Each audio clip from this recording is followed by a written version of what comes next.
right, hello. Welcome to Adventures in Lollygagging. I forgot how to pronounce our own show title.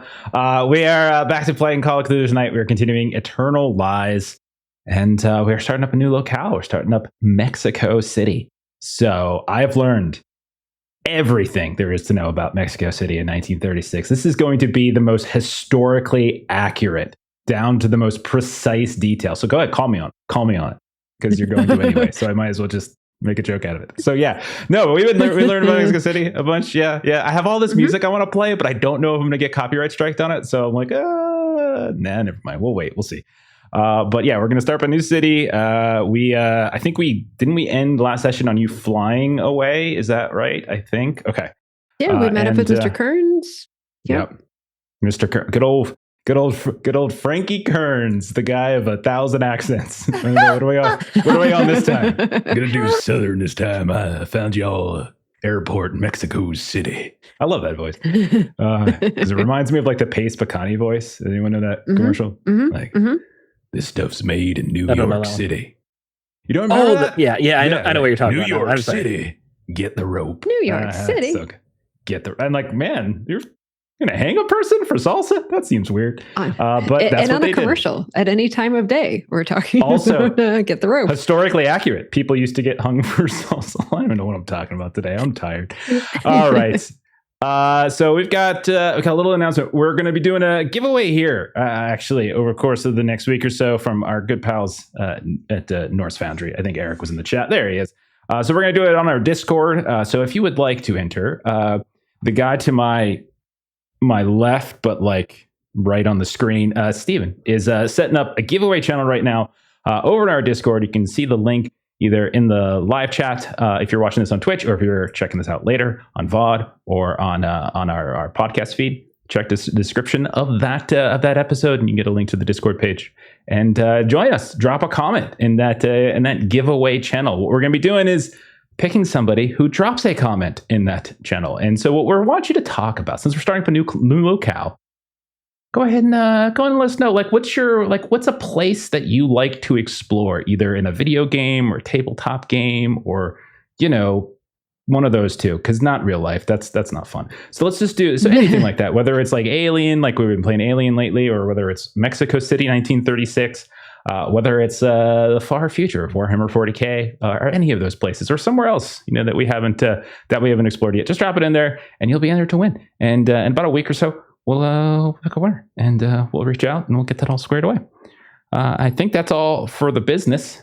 Are we done with business? Are you good to go, Steven? Can I switch? I'm good to go. All right, Cloud City. Yeah, it is May the 4th, so we should probably make some Star Wars references and things like that. So. May the 4th. May the 4th. And then tomorrow is Revenge of the Sin. Wait, what is it again? How do they do this? Revenge of the 5th. Revenge of the 5th? Is that how? Okay. Revenge of the 5th. Okay. Yeah. It's also Cinco de Mayo. So, yeah. Okay. That it is also. Yeah, which is more fun. All right, let's go ahead. Let's do some quick intros. We're down along tonight as he has decided he wants to be a professional video gamer. And so he's doing a video game tournament, and apparently he's doing well. So who are we to stop him? So Steven, if you could please, if you're ready. I'm ready. Tell us a little bit about Pastor Wood. Tell us about Pastor Wood. Pastor Wood is a man of the law. He's a man of Old Testament law and Texan law, and he will enforce both indiscriminately as he sees fit. He's currently on hiatus from his evangelical profession, so that he could be an investigator in Mexico, which he was happy to go to because he's got family in Mexico, extended family, that he is excited to see. Well, as excited as you can be to see in-laws. In-law. Oh, that's right. It's your wife's. Yeah, I forgot about that part. Okay. Yeah, good deal. Excellent. Thank you, sir. And you're the only one here who speaks Spanish, so that'll be very useful. Very, very useful. Me llamo Pastor Wood. Yes, absolutely. But as you are the only person who speaks Spanish, you're going to be instrumental, and so it would be probably pretty awful and detrimental from an efficiency standpoint for you to go off by yourself, leaving the rest of your investigators all alone to fend without a translator. if Pastor Wood just like missed a session for some reason, they'd be screwed. I know. Could you what? But you would never do that because that's a real ass. No, I would never. No, I would never. Right. No, That's why. no, never happened. Never Okay. happened. All right. Next up, Melissa, tell us about Marie. So Marie Wynn is a jazz singer by trade. She has kind of traveled around a little bit before kind of joining this motley crew, usually for her singing gigs and couch surfing and all those kinds of things. And so like someone else is footing the bill for her to fly to different places. This is a sweet gig, except for the nightmares, except for the visions, except for the almost dying stuff. But yeah, it's interesting. It is very interesting. Aaron has also chimed in, donde está la biblioteca? And you got to say it like that. Anytime we speak in Spanish, we just got to really emphasize how bad we are at this language. You would think, Melissa and I living in Arizona for 20 years, I would have gotten a little better. I'm just not. I never took it. So it was hard to learn formally. Next up, though. Shaima clearly, you know how to speak Spanish, right? Shaima, clearly. Your languages, you're a librarian studies person, right? Definitely. I know where the biblioteca is. Exactly. That is my level of Spanish. Yeah.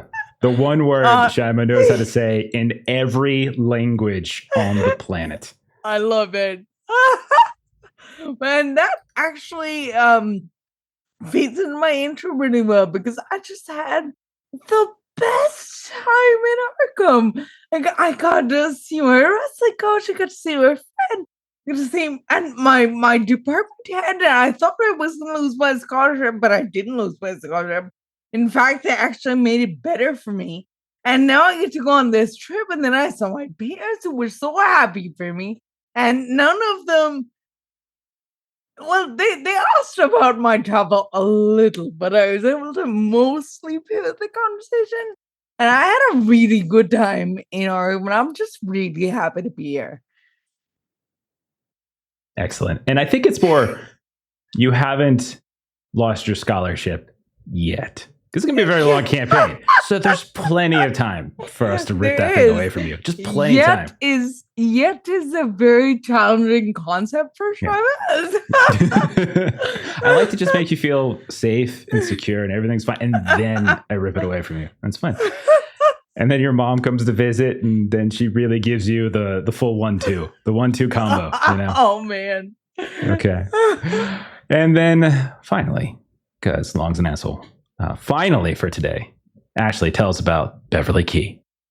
She is our professor of anthropology and she's a scholar. So she is here to discover the truth, get to the bottom of things, and assist as best as she can by researching and slowly going insane as she gets more Cthulhu mythos skill. The fun part is that it ramps up and gets faster the more you do it. It's going to be great. Yeah. So you start slow now, and then it's just like, ramp up you go. This has got this crescendo effect. Okay. All right. So last time around, as has been said, the last couple of sessions, we've been on some downtime in Arkham. Everyone's been visiting with their families, doing some research, kind of getting their lives back in order, or at least checking in with those folks that they're supposed to be checking in on. At a certain point, all of you were summoned to a meeting with Janet Winston Rogers at Hotel Miskatonic, where she has been hunkering down in her hotel, and she has hired a security team led by the dashing figure of Eddie Walnuts in his various philosophical standpoints. And she called you in there to talk. She wanted to get a debrief on everything you've learned. What's the next steps? All those sorts of things. So ultimately, you all made the decision that you're going to continue investigating, as there wasn't resolution in Los Angeles. And so there's all these different leads that you found as Beverly thoroughly went through the testament of Samson Trammell and found all sorts of leads to Mexico City, to Malta, and to Bangkok. And you all decided, with Mexico City being relatively close, comparatively speaking, to fly on down there. And so you checked in with your various loved ones, said goodbye, all those types of things. We had a a wonderful moment where Pastor Wood was teaching his son it's okay to kill. We had a wonderful moment where Shima's mother was very proud of her, and especially since she can now give up this little wrestling hobby of hers. Beverly got to meet up with Ed Exley, maybe he's also this black man figure that's being referenced in Samson Trammell's testament. And yeah, it was good times. So we're going to pick up, I think, with you all flying. Let's do some business as we do so. So we'll say that we open up, we hear the hum of the plane's engine. We have been in the air for, I would say, the better part of a day, maybe 2/3 of a day. It's going to take about 24 hours or so to get there. There's a couple stops along the way for refueling. We'll say you've probably already made, let's go 2. And you're in the last leg, the third leg of the journey. Maybe the most recent leg, Pastor. We stopped in Texas for a brief bit, filled up, and we got back up in the air and we're flying down. So let's get some business done. So as we see all of you scattered about the seats, and as we see naturally Patrick Price has fallen asleep, are Beverly and Shima digging into any books or anything like that? Because I know that there were some books from Echeveria's library, which was then became Samson Trammell's library. Did you all take some of those with you? And who did you leave the others with? My recollection is that Dr. Key has all, if not most of the books in her possession. From the discussion we were having earlier, I think the 4 that we have are Trammell's Testament, Princess of the Darkest Hours, Womb of the Black Stone, and The Gaze of Azathoth. So I'm dealer's choice on those last 3, but I would definitely like to read one of them. Okay, I don't. fantastic. Would we bring Trammell's Testament? It's up to you. I would recommend that we do like above the table, because it has so much of our like concrete Mexico leads. That's true. Because of the correspondence. Okay. Good point. Yeah. Well, from a gameplay perspective, Beverly has gotten everything she needs and lost a fuckload of sand in the process. Perspective, we're probably done with it. But logistically, it's Got it. Yeah, that's a fair. useful document, I think. Yeah, Okay. I would agree with that. And then I think as for the books that we have, The 3 that I named are the ones that you mentioned, Ashley. yeah, no, I mean the storage of the ones that we're leaving behind. So I don't know, since we were informed that Janet's house is being monitored. She that she thinks it is, as there Yeah. was an attack on one of her staff, according to her recollection. Yeah. So I think that would kind of put Bev on edge, and she would invest in a unit at the bank, or like a storage box, or as many as she would need to, honestly, because they're kind of Couple small. of security, like safety deposit boxes. Is that what you're saying? Yeah. And she'd Okay. have them stored in there until we return. Okay, that I sounds think good. Pastor Wood would like to have one book, if it would have worked out for him to get it from Beverly.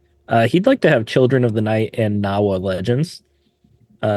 Specifically, As our only Spanish speaker, that would be awesome, because I think that Yeah, one's in yeah. Spanish. Yeah.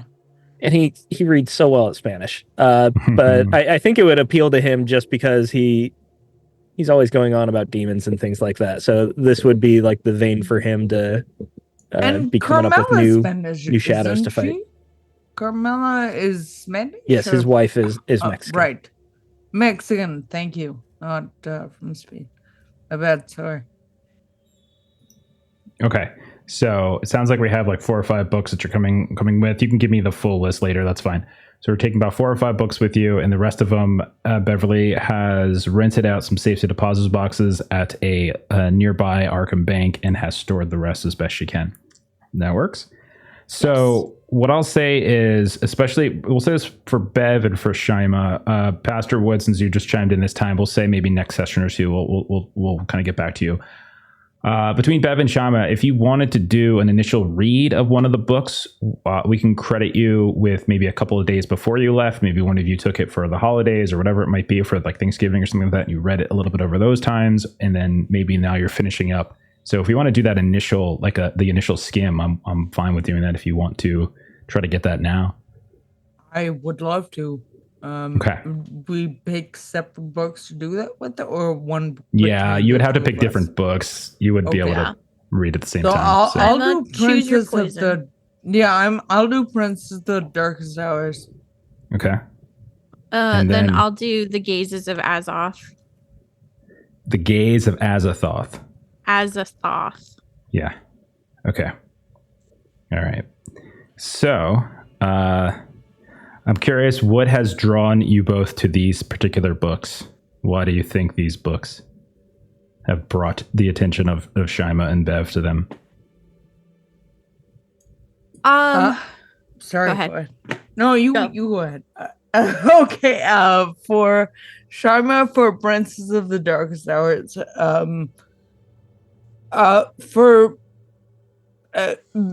because of talking to Dr. Land for a certain way and approaching all of their findings from a more clinical perspective, rather than a more ritualistic and religious one, I think really the title of the book, and I know you're not supposed to judge a book by its cover, but that's exactly what she's going to do. The title, it feels like something that is a little bit more organized and has maybe some structure around what will be discussed in the book. Okay. So if you could, so we'll start with you. Go ahead, give me a language own test, as this, while this was originally a German text, you do actually have a English translation of it. So which is almost like a second-hand translation. It's because the original translation was a different language, translated into German, now translated into English, and that is the one that you're actually reading over. So give us a language own. Okay.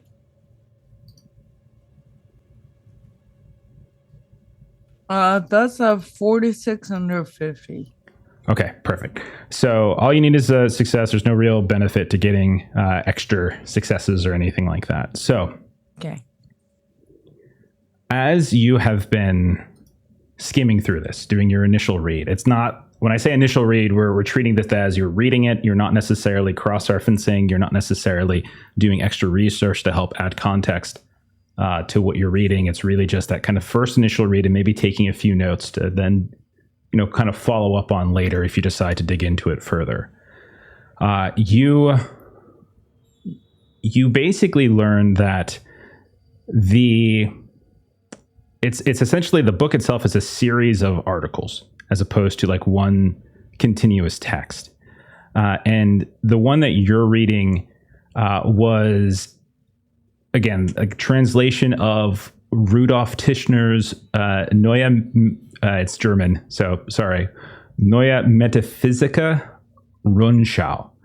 And you've got a fairly decent version. It's got these bronze clasps, and it's got like this golden velvet cover, and it's very well made, but you can tell it is probably a good 30, 40 years old. And so there are sections where the clasp and the felt meet that's kind of starting to pull it apart here and there. So you have to be fairly careful with it. Now, when you start reading through it, though, and you can see that there are translations of these various articles, despite the fact that it's like edited by that name, the byline is instead to a person by the name of Nicholas Kiefer. And he seems to be recalling an expedition from 1891 that was led by a J. Theodore Bent. And they apparently went to the lost city of Simbiao, which is basically, it's according to, it's like Zimbabwe, and like it's apparently, or at least rumor has it, folklore, whatever's being referred to here, it's at the heart of this vast network of these ruins that were built from stones of all these ridiculous size. However, what you learn as you are reading Shima is that it's not just his participation in that exposition, but rather his attempts to thwart the expedition. This Kiefer is trying to thwart it. So, and it becomes fairly confessional as he starts to detail all these different ways that he's trying to essentially baffle or obfuscate a lot of the work. And he's seeking to conceal this great truth that he does not want Bent to have access to. Now, over time, he also talks about things about whether, like, who built the city. It was either Phoenicians or Arabs. Like, there's not specific clarity or to it, but it does seem to focus on that particular subject. There's also talking about there's also a decent amount of writing about the 3 tribes of Shona who were approached upon the same hour by an identical man, pale of complexion, dressed in rich robes, wearing this Atef crown and bedecked with these wondrous, strange plumes, which many took to be an ostrich. And so much of the latter half of the book talks about this pale man, these chieftains, and kind of how they interact with each other. 2 of those chieftains went with the pale man to a place called the Black City of Nihargo. And that's where he took them to these entrances to these basalt towers, and he showed them all that had been forgotten, like this strange, great truth that to some degree, Kiefer was trying to keep away. And so you're reading a lot of these different things. So it's about the Pale Man, it's about these great ancient cities, but it's a little scattered because it's not one cohesive text, but rather a series of articles. So you're going to, as the days of you reading this, you start to have strange dreams. Each night you start to picture, in some cases, the descriptions of this lost city. These giant structures, these cubes, these blocks of basalt begin to sort of show in your vision themselves. More than once, you find yourself almost superimposing your presence into some of the expedition. And you start to kind of lose in your dreams, like, are you Kiefer? Are you Bent? Do you want the truth? Do you not want the truth? And more than once in your waking life, you kind of look off into the crowd. If you're at the airport and you're seeing a crowd of people lingering in the terminal, you see suddenly a head just standing a little bit taller than everybody else in the crowd, 50, 100 feet away. But it's not a head, you realize, but rather like a crown or a hat. And you see these feathers just sort of moving across just in your vision for maybe 5 seconds before turning down a hall. And you get the image of the pale man in your head. And at no point are you ever able to track them down. And maybe it's just your mind's playing tricks on you. Maybe you're just becoming too consumed with this text. So you're going to, first of all, you're going to take for your services of reading this, you're going to take 3 points of sand loss as these images of your dreams in this lost city, and then in your waking of this pale man begin to haunt you. You're going to increase your Cthulhu mythos by +1. Hell yes. Nice. Okay. Sweet. And so as we're on that last journey, the last leg of the journey, you finally get to the end.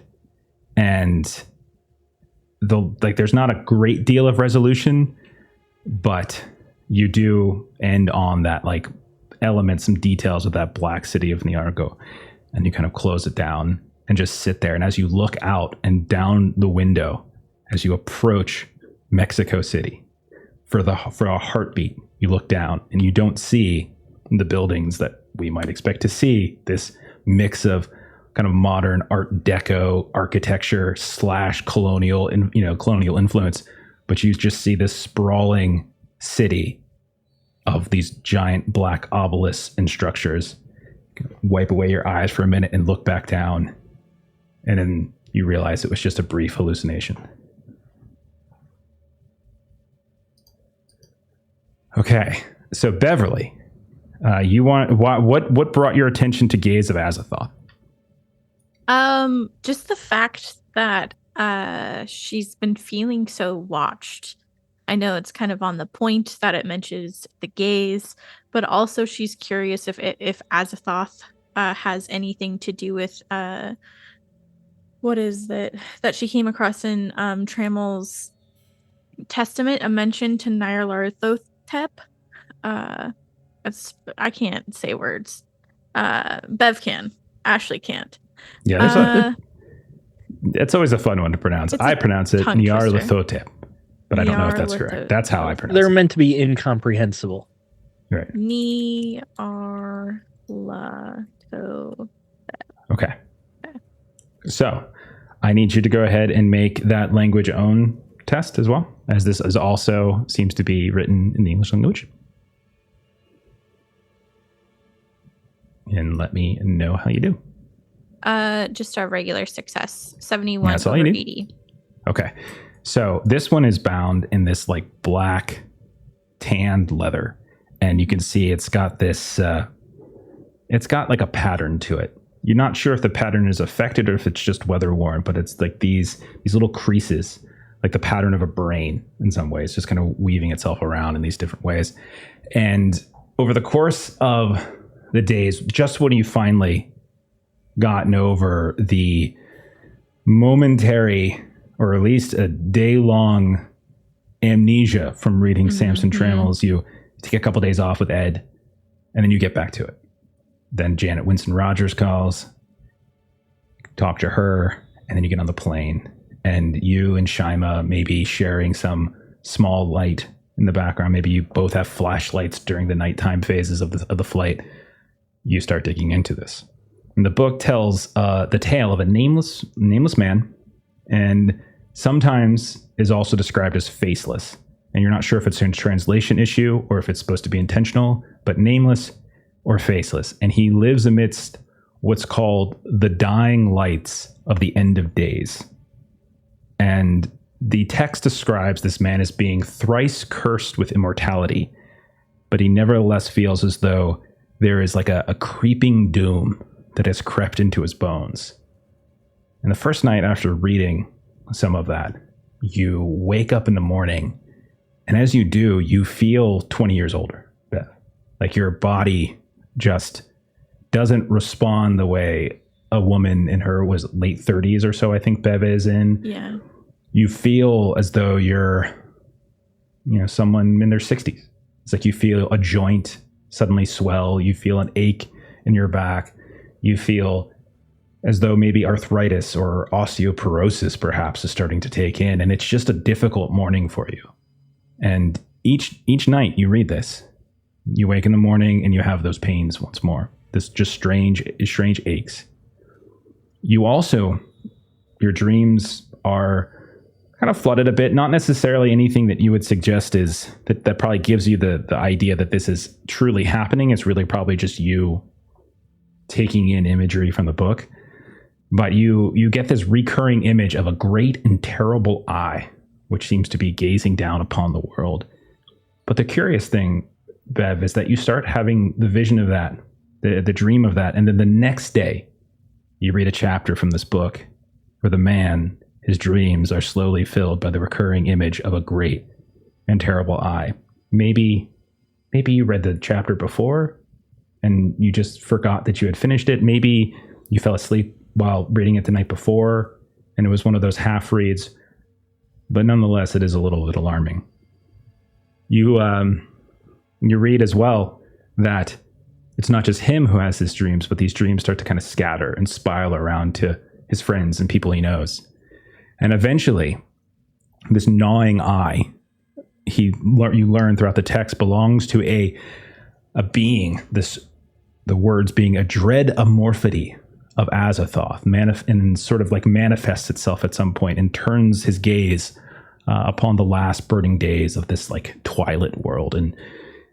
But the man who you've been following, like the protagonist, so to speak, of this story, he doesn't accept this doom from this gaze. Instead, he tries a way to escape, and he finds apparently some kind of solution, some kind of ability to kind of craft a gate through by effectively channeling this energy through the flesh of another entity known as Yog-Sothoth.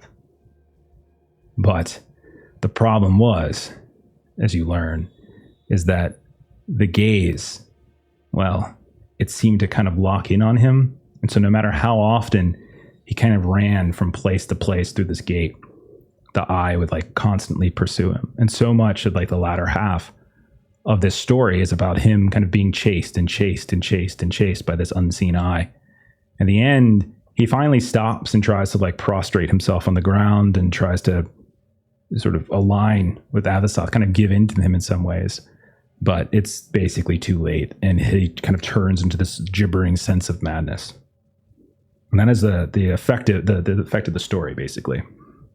Now, a couple things are going to happen. First, you get you can go ahead and increase. Hang on.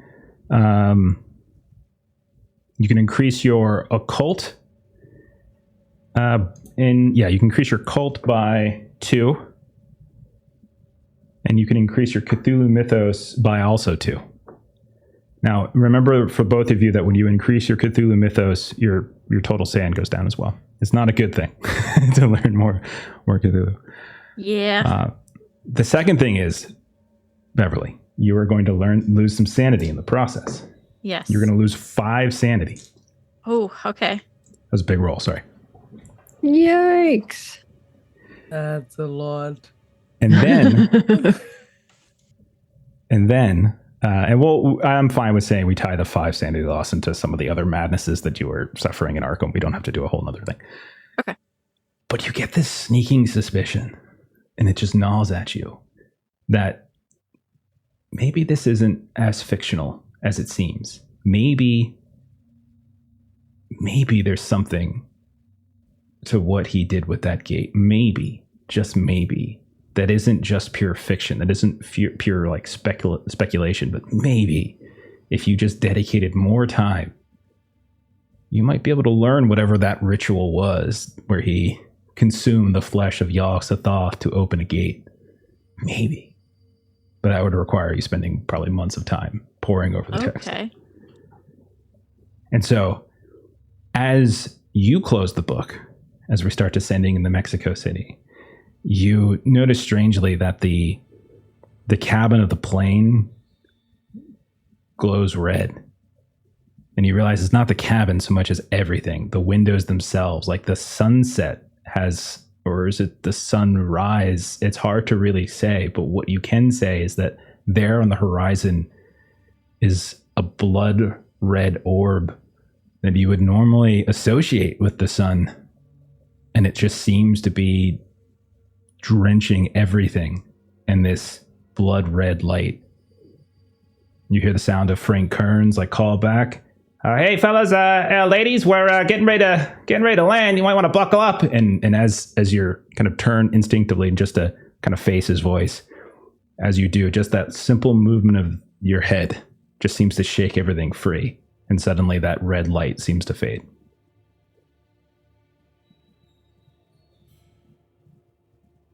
And as that happens, plane starts to descend. All of you buckle up. Patrick continues to sleep. And the plane touches down. Eats a turkey leg. Of course. He's choking on it while he's sleeping. Yeah. So you all land on Balbuena Airport, which is when you land, you realize coming in, looking down, it has kind of a sort of an odd look to it. It looks much different than Los Angeles. It looks much different than Arkham. And then when you flew into Georgia, it has like the feel almost of a military base, like just the way the buildings are laid out, this kind of centralized look to it, where the runways kind of spool out in a way. And you land, and Frank Kearns calls Beverly up to the cabin. Dr. Key, can I speak with you for a moment, please? Of course. So I don't mean to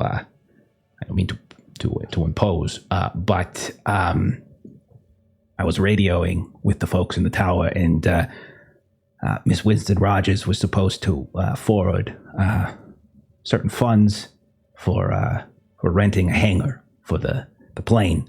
But apparently they're saying that those funds did not go through. More than likely, they did go through, and somebody's playing a fun little joke on us to try to extort us for extra money.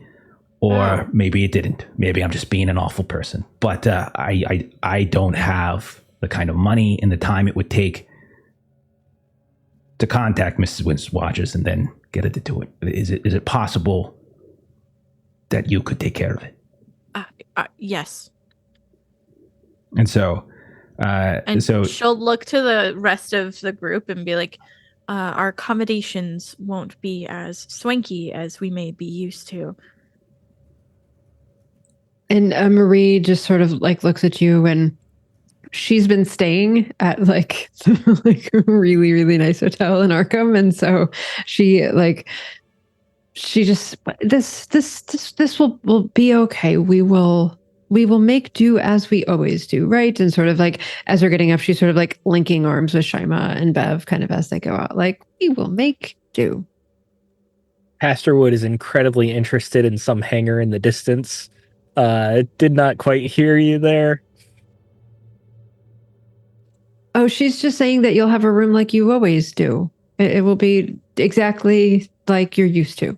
Everything will be no change. No eye contact whatsoever. But yeah, no, Beverly will go with Frank Kearns and get this sorted for the hangar. okay, give me a credit rating roll, just out of curiosity, just to see how smoothly the process goes.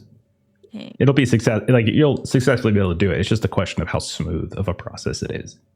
36 regular success. Okay, so it moves I can pretty make it a quickly. hard by just spending 6 luck, so I'll do it for funsies. Okay, I will never turn down an opportunity to take your luck away from you. Yeah. So For parking a plane. Hey, I don't want totally more going to give it to you complications. for free. No, you're right. Hotel You're Room's right. Blazer is singing, like, we have a certain energy on luck spends. This Hotel rooms are important because we need. I did this for you, okay? No. Okay. So you go ahead and you take care of everything. And meanwhile, so like as the plane pulls up next to this hangar, you can see Kearns and Key go off, and there's a couple of these airport officials that they're having a very lengthy conversation with. Pastor Wood, Marie, Shaima, is there anything you're doing as you first land? Anything you're taking care of? Anything you're saying to each other? I don't have anything particularly. Yeah, I would say Marie has just been kind of quietly singing to herself. She's been trying to sort of recall a kind of a certain song that she recalled that was in Spanish. And so she's just been sort of trying, kind of humming to herself and just kind of trying to recollect what that is. Okay. Yeah, I think Pastor Wood would just be grabbing his crate of belongings, and he would have a noticeable object sticking out of this crate. It's a long cylindrical object wrapped in canvas because he brought a shotgun this time. You never know what we're gonna get into. He's got it wrapped up and everything, but yeah, he wants to have it. Okay, fantastic. So as the three of you kind of get your bags ready, pull them out, cover them up as best you can. You can see a few of these airport workers come up, speak. I think they mentioned some things to you. A few of them, they start in Spanish, but once they see the lot of you, they kind of shift and they speak in probably a better English than most of you can speak Spanish. And they're offering effectively to take your bags and kind of lead you to wherever it is that you want to go in the terminal. Eventually, Beverly, you'll be set free and you guys make it to the terminal of the airport. Are you looking to rent cars? Is that a desire for you all?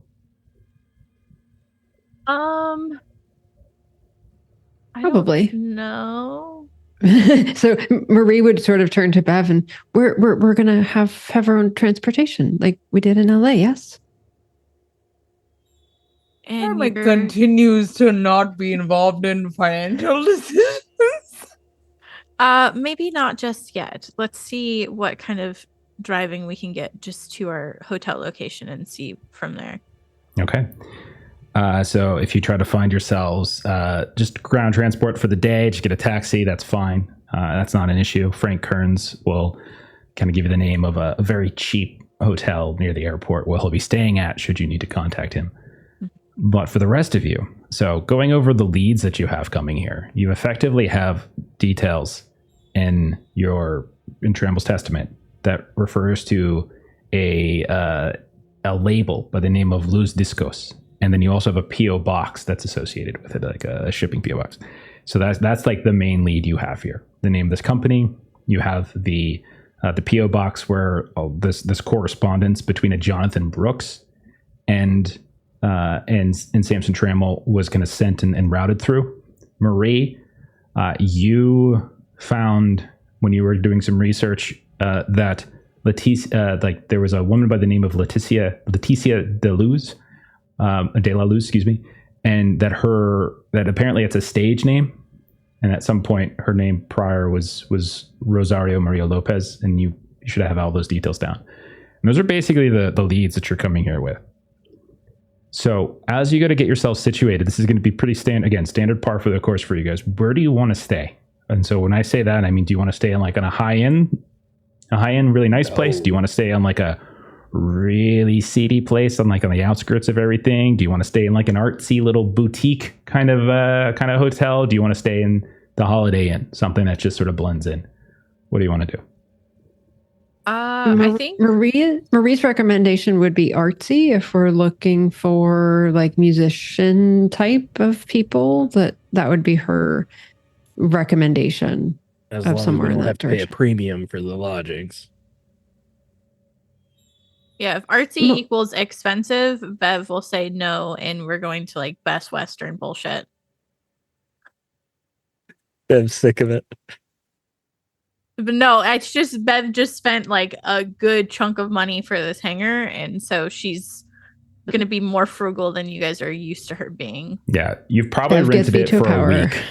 Yeah. You probably rented the hangar for a week. This is effectively what you've done, which is going to put a dent in your daily, your spending while you're here. But it's not going to be like the end of the world. You're pretty wealthy.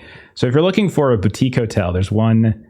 We'll say that you're crammed into this taxi, and you're talking with the driver, and periodically, like he'll drop some English, but it's not the greatest. And then between his English and Pastor Wood's Spanish, you're able to kind of communicate on a pretty thorough and cohesive level.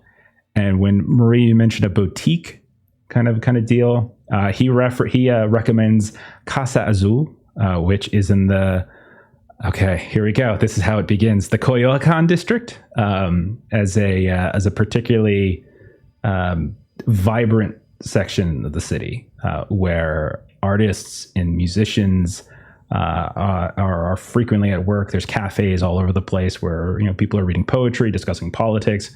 There is even a new cinema that has been built within the last few years that he references, and all of you hear him just suddenly, like in the middle of his sentence, just say Clark Gable, and you just like he's like speaking, and then Clark Gable, and then so you kind of reference, so he references a few of those things. And Pastor, you're getting a story about how he went to the cinema. He took his wife and they went and saw a Clark Gable film just a few days ago. So he's saying that we should go to a place called the Blue House, and he loves Clark Gable. Something Clark Gable this, Clark Gable that. I don't know who Clark Gable is. Perhaps one of you all know. Oh my word, Clark! We're gonna stay in the same hotel as Clark Gable. Gable is so dreamy.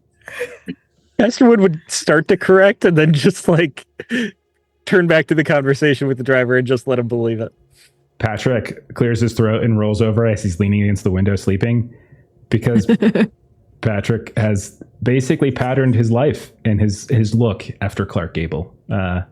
He very much has. Yes. But it's just random and wonderful. Okay, so is that the place you end up? As long as it's not out of Bev's price range. Like, yeah. Well, when you arrive, you can tell that it very much is not the grandest of places that you've passed. And you have passed some places. And maybe during the extended conversation, Pastor Wood, he mentioned a few other hotels. And those were kind of conveyed in a slightly higher price range. He talks about like Hotel Imperial, which is like by the Zocalo, and how it's like apparently a place where like politicians and stuff, and apparently like there's like a like fairly luxurious accommodations. He references a I'm trying to remember the other one. This is actually a real one, the Grand Hotel Ciudad de Mexico. Is it Ciudad? If Ciudad, is that Ciudad? Or how's that pronounced? Melissa, my Spanish friend. CIU or CUI? Ciudad. I should have researched this. Never mind. I shouldn't have said it. Yeah. Moving on. Okay. It's Ciudad. Ciudad. Okay, so I was right. Okay. Yeah. So he references that as well, which is apparently like this grand like Art Nouveau like renovations. It's at the like city center. It's like if you want a more central location you couldn't find. But as you keep saying no to all the expensive choices, eventually he settles on this other place. So Astrowood would always have steered him away from the more expensive ones, regardless of what Bev's been saying. If he gets to like steer the conversation, he's going towards the cheap ones. Well, and I Okay. think like an artsy place, like Marie said, is kind of fitting the vibe that we're looking for, because Mhm. that's where we'll be researching. So and Blue House sounds entire car ride, Trim is just kind of like looking out the window with these wide eyes, like a dog. you just refer to your own character as a dog. It's your tongue Yep. wagging and you're More or less. laughing in the wind. Shima, flip your ear back. Flip your ear back. So when you get there and you travel through a few streets of this district, the windows are down in your car. It's late November. It's like the 29th or so. It's a Sunday. It's not as busy as you pass through the streets. It's kind of in the middle of the day or so when you arrive, and he kind of lets you out a half a block away, from the hotel itself, because it appears there's like some kind of small little local kind of festival going on out in front, and you can see people in the street. There's vendors and such as you pass by. You hear the sounds of music being played here and there coming from down this street and that street. You can see all around this neighborhood, there are multiple like cafes. There's small little shops and things, and it feels like a much quainter kind of feel to it. And when you go into the hotel, like you can see that the vibrancy that you see outside is continued inside. You can see Mexican folk art all kind of along the walls, these murals, both on the walls, on the floor. You can see that it has kind of an open courtyard in the middle. And like there's these long columns that go up 4 stories, and there's like an interior balcony with these like iron wrought railings that look over this beautiful fountain at the center of the base of the hotel, around which you can see there's all these small little like bistro tables. There's people sitting around reading, talking. You hear the sound of someone kind of playing music off to the side. You don't really see like a formal restaurant the way that you might have in some of the Los Angeles places you've been to. But you do get the sense that there is like a kitchen as people are being brought out, some drinks here and there. But you do find a place to check in. You get some rooms. Are we doing guys and girls again? Is that pretty standard? Yeah, I would think Yeah, so. Patrick can pay. yeah. Okay. Patrick Patrick offers to Wakes pay up. because he's so generous. throws out some money and falls back asleep. And then you guys go to check in. So we'll say you take a little time to sort of settle in, which is fine. But you still have some light left in the day. What would you like to do with that time? So Sorry, go ahead. mm, No, you go ahead. okay, we have a couple names of people. So Beverly would like to see about maybe finding out just more information on them, like what's on public record, if that's something we're even able to access. So what are you trying? Who are you looking up? And you're trying to like kind of dig into the research. Like, so we're talking about library use role, it sounds like. So if you're trying to get into like public records of things, it's not as clear the process for that as LA. But is there like, you're looking at things like what, Jonathan Brooks and Jonathan various Brooks other- and Rosario Maria Lopez. Okay. So I would say on this day, this afternoon, you're more likely to get answers by just talking to people as opposed to trying to find a locale to dig into, like a library. It's like an afternoon on a Sunday, and so you're not sure you're going to get that. Ask people then, like, where is the library located to prep for the next day, and then ask about the record like company, like have they produced anything recently? Has it, like, Bev is more curious if it's been like if they've started to be more in movies, just because of her experience in the movie theater with the song. So it's less a library thing and more it's this is more social, I guess. Yeah, so this is more social. So the other thing I'm going to say is, since we are for the first time not in a US city where there's people who speak a different language regularly, like, it's going to be a little harder at times. If Pastor was not with you, you're not going to automatically get it all the time, and sometimes the information might come through a little bit more broken in some way, so you don't get the whole thing. But as long as you're together, no issues. So I'll say this: there's a few different ways you can go about doing this. You're in a very artsy neighborhood, so you're in a good place to dig into musicians and things. So you can either do a regular social skill, so persuade, charm, etc. You could do something art related. So if you have an art skill and you want to try to talk and bond with somebody over art, philosophy, music, anything like that, that's another way to go about doing it. So any of those things is probably fine. And then you just tell me what topic you want, one topic, and then tell me what you want, and then rip a roll.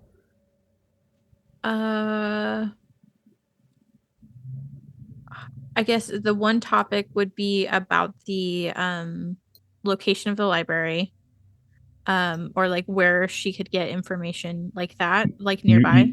I would say don't worry about that one, because you have a hotel. Okay. You can literally just be like, hey, where's the library? And they'll tell you. So this is more about like you're following your leads.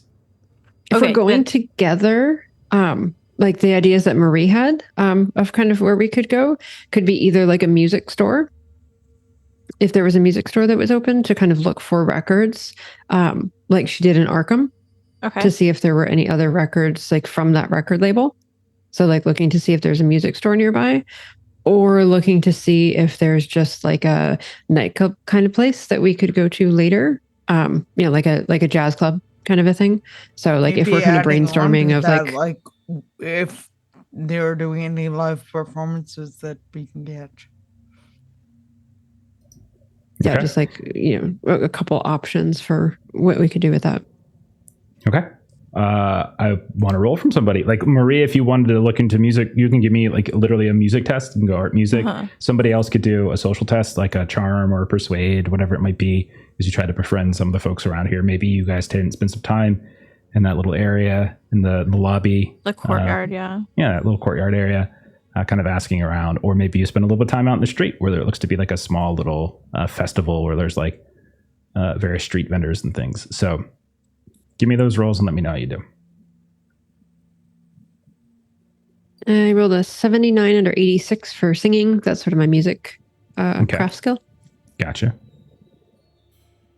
And then how did Bev, are you rolling the other one? Yeah, I'm going to roll charm. Okay. Gotcha. 95. 95. Okay. So likely it's just going to be a case of like you trying to ask these questions. Like maybe you're talking to the wrong group of people. It's not so much that that they're not friendly with you and that you're not getting along with them. It's just maybe they just don't have the information you're looking for. They're like, lose. Like they kind of shake their head and they're just. And like they kind of show, they hold up what looks like a notebook, and they have like their own poetry and stuff. You get the sense that maybe you just haven't like struck the right group of people to sort of follow a lead on music. Marie, you got a couple things we'll say. So first of all, if you're asking about like some locations to go to, you'll hear there's a whole circuit of places, and they'll just rip a bunch off. There's Cafe Tacuba, which is sort of named for like a famous street. There's Salon Rojo. There's La Bola, which is the ball, I think. Zarzuela, Teatro Barbaro, La Paz, La Cucaracha, and El Coconillo.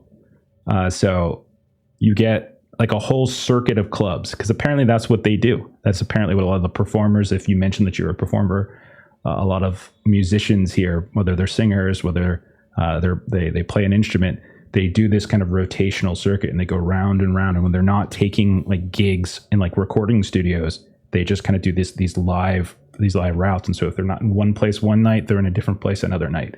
And so you have a whole circuit of them. And then the second thing, if you're trying to get some info about, so you're trying to get an info, like you drop the name Rosario Maria Lopez, is that right? Like the actual, her real name? Yeah. Okay. So, okay. What you hear, and maybe you, as you're walking around in the courtyard, or you're walking around outside, or because there's music being played, maybe you see a guitarist like kind of set their guitar down and they light up a cigarette to take a break, and maybe you strike up a conversation as best you can, and you drop this name, and they recognize it, like, oh, I know, of course, beautiful voice she had, absolutely beautiful, catching people's attention. She was a highlight of the search. Well, she's dropped off the face of the planet. No one's seen her. She hasn't appeared in any of the clubs for. I don't remember. Rumor had it she changed her name, but no one's heard her voice in quite some time. At least not at the clubs, not at the live shows, not at the festivals, nothing like that. Oh, that's such a loss. A beautiful voice like that just should be out for everyone to enjoy. That's just, oh my, that's such a loss. There was a while where she was, I believe, she was recording at Victor Cortez's studio. That was after, though, she changed her name, but I don't remember what she changed it to. But I'm not even sure if anything came of it, if the records made it to circulation or not. Oh, does De La Luz ring a bell at all? Ah, yes, Leticia of the Light. Yes, of course. And he's like kind of smacking his head at that point. That was it. Yes. So there was a time, for a while, where her voice was just whatever the clubs in the circuit had Rosario on stage that evening, got the largest crowds. And then she faded, and she changed her name, and rumor had it she was, it was a man. Isn't it always? A man stood in the way of some sort, or pulled her away from her talents. And What a shame. And then I believe she was trying to make a record, is what it was. No more live performances. And then that was all. Nothing since. At least that I know. But I am but a poor street musician. And he just sort of uses his foot to very gently slide his hat over in your direction, where you can see there's various coins, like pesos and things and such, inside the hat. Sure. Oh, and just delightful. I was enjoying your melody very much, and she'll like drop some pesos in. Mm-hmm. Went to a money changer. I assume when we went to the hotel. I'm being a brat. Don't worry about it. Yeah. We'll presume. Yes. It is quite fortuitous that I was able to talk to someone who had heard of her. It sounds like she was quite popular, though. Yes. For some time, beautiful voice, beautiful face, beautiful personality, and then, well, gone. I've heard, like I said, a man took her away, so to speak, on her own. Senor. Yes. What was the name of that recording studio that you mentioned? Oh, goodness.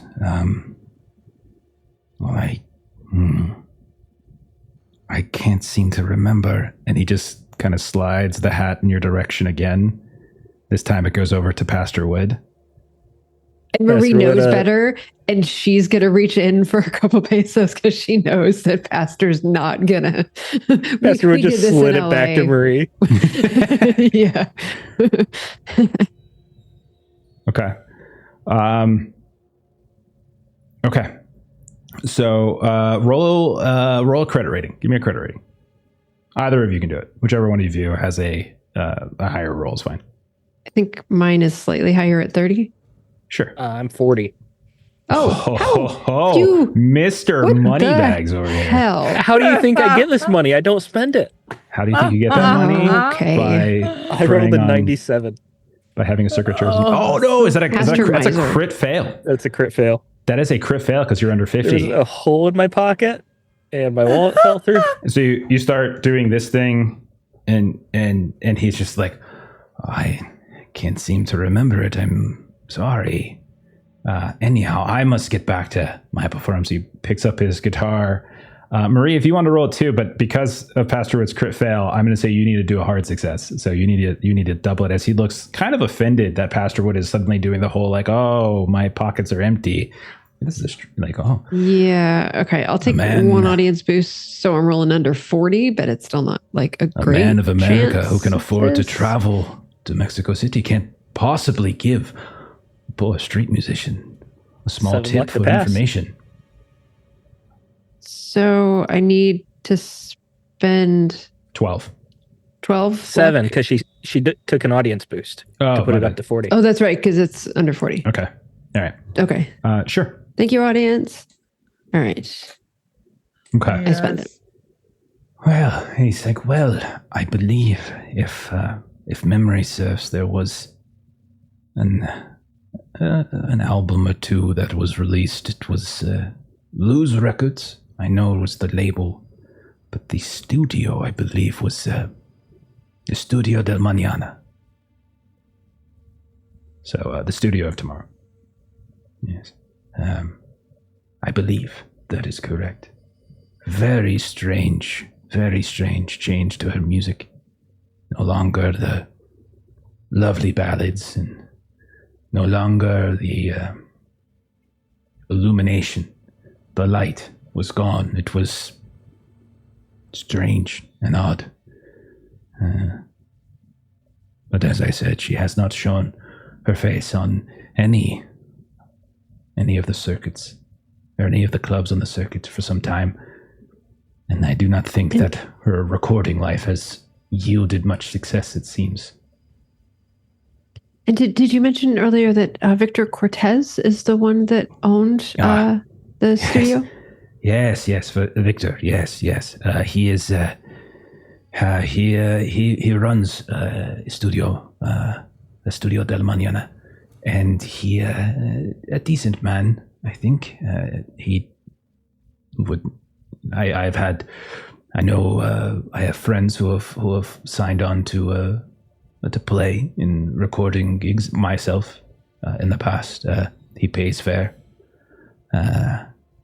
But I do not know him personally, so I cannot give you any kind of opening in that regard. But yes, he's a... Oh, no. But he is still there. He is still there. If we were to call in the studio, he would still be the owner. I have not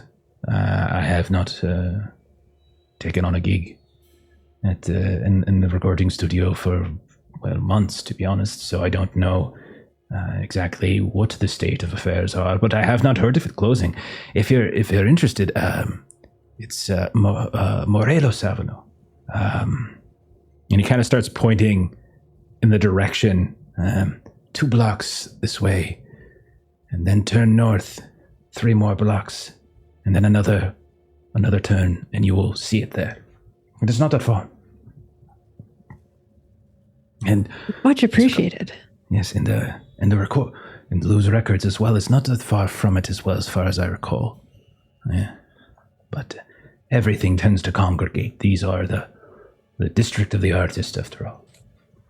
Well, that is why we wanted to stay here, to be immersed right in the middle of everything.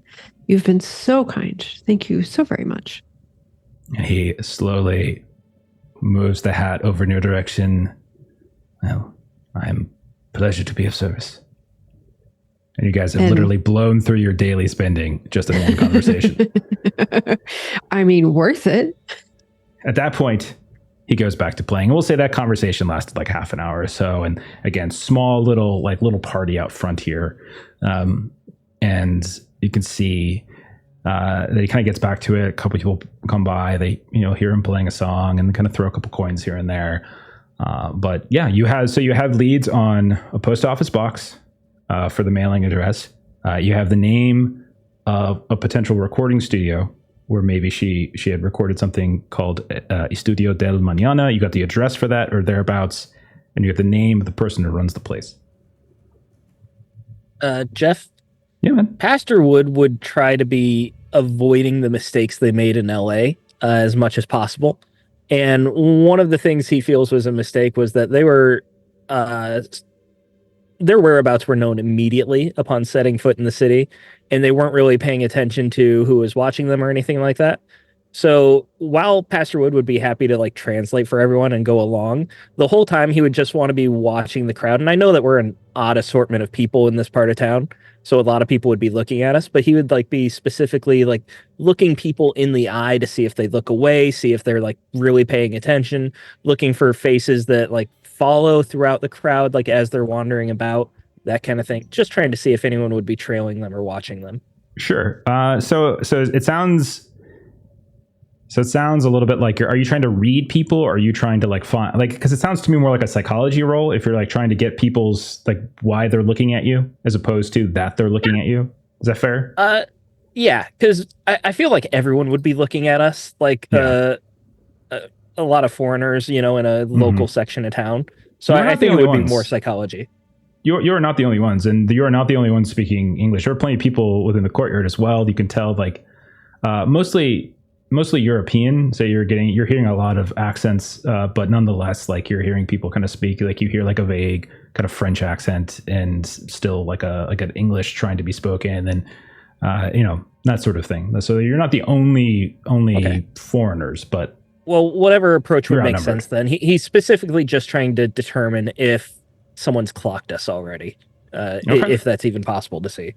You tell me. I mean, you roll what you want to roll, and depending upon the skill and the result, maybe you get something, maybe you don't. Let's go psychology. That's what I kind of said the first time, so let's stick with it. Oh my goodness. My psychology is 77, and I rolled a 77 on the dot. Okay, well, that's a crit fail. And second one tonight. Do you want to spend? I don't have that much luck. Okay, I literally don't have that much. Damn it. Okay, so you're out here in this little festival area, and people are dancing and singing. You're seeing some people are selling tamales and what's the other one? What's the corn on the cob one? Is that eyotes? Eyote? Elote. Elote. Thank you. I couldn't remember it. It's so good. It's so good. Yeah. And you can see these things are being sold, and people are eating it on the street, and people are singing, and you can see there's others inside that little cafe area. There's an open door to the hotel, and you can see people coming and going. It has this really friendly, open vibe to it. And what you can tell, Pastor, is that you're being watched. You can for sure see that you're being watched, but you don't really get the sense that anyone's watching you right now because you're the five of you specifically. Some people certainly have, you can tell they're sizing you up for maybe a grift or a con or picking a pocket or something like that. But that's probably the extent of anything nefarious that you're seeing.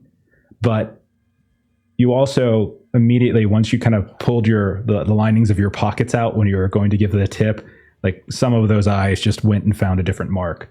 But no, it doesn't look like probably routine Pastor Wood has too. He keeps his wallet somewhere else so he can keep all your money in your shoe. Yeah, keep all the money in your shoe. Yeah. Okay. And so we'll say that's it. Yeah, you don't get the sense that there's anything super nefarious happening. Okay. You guys doing anything else?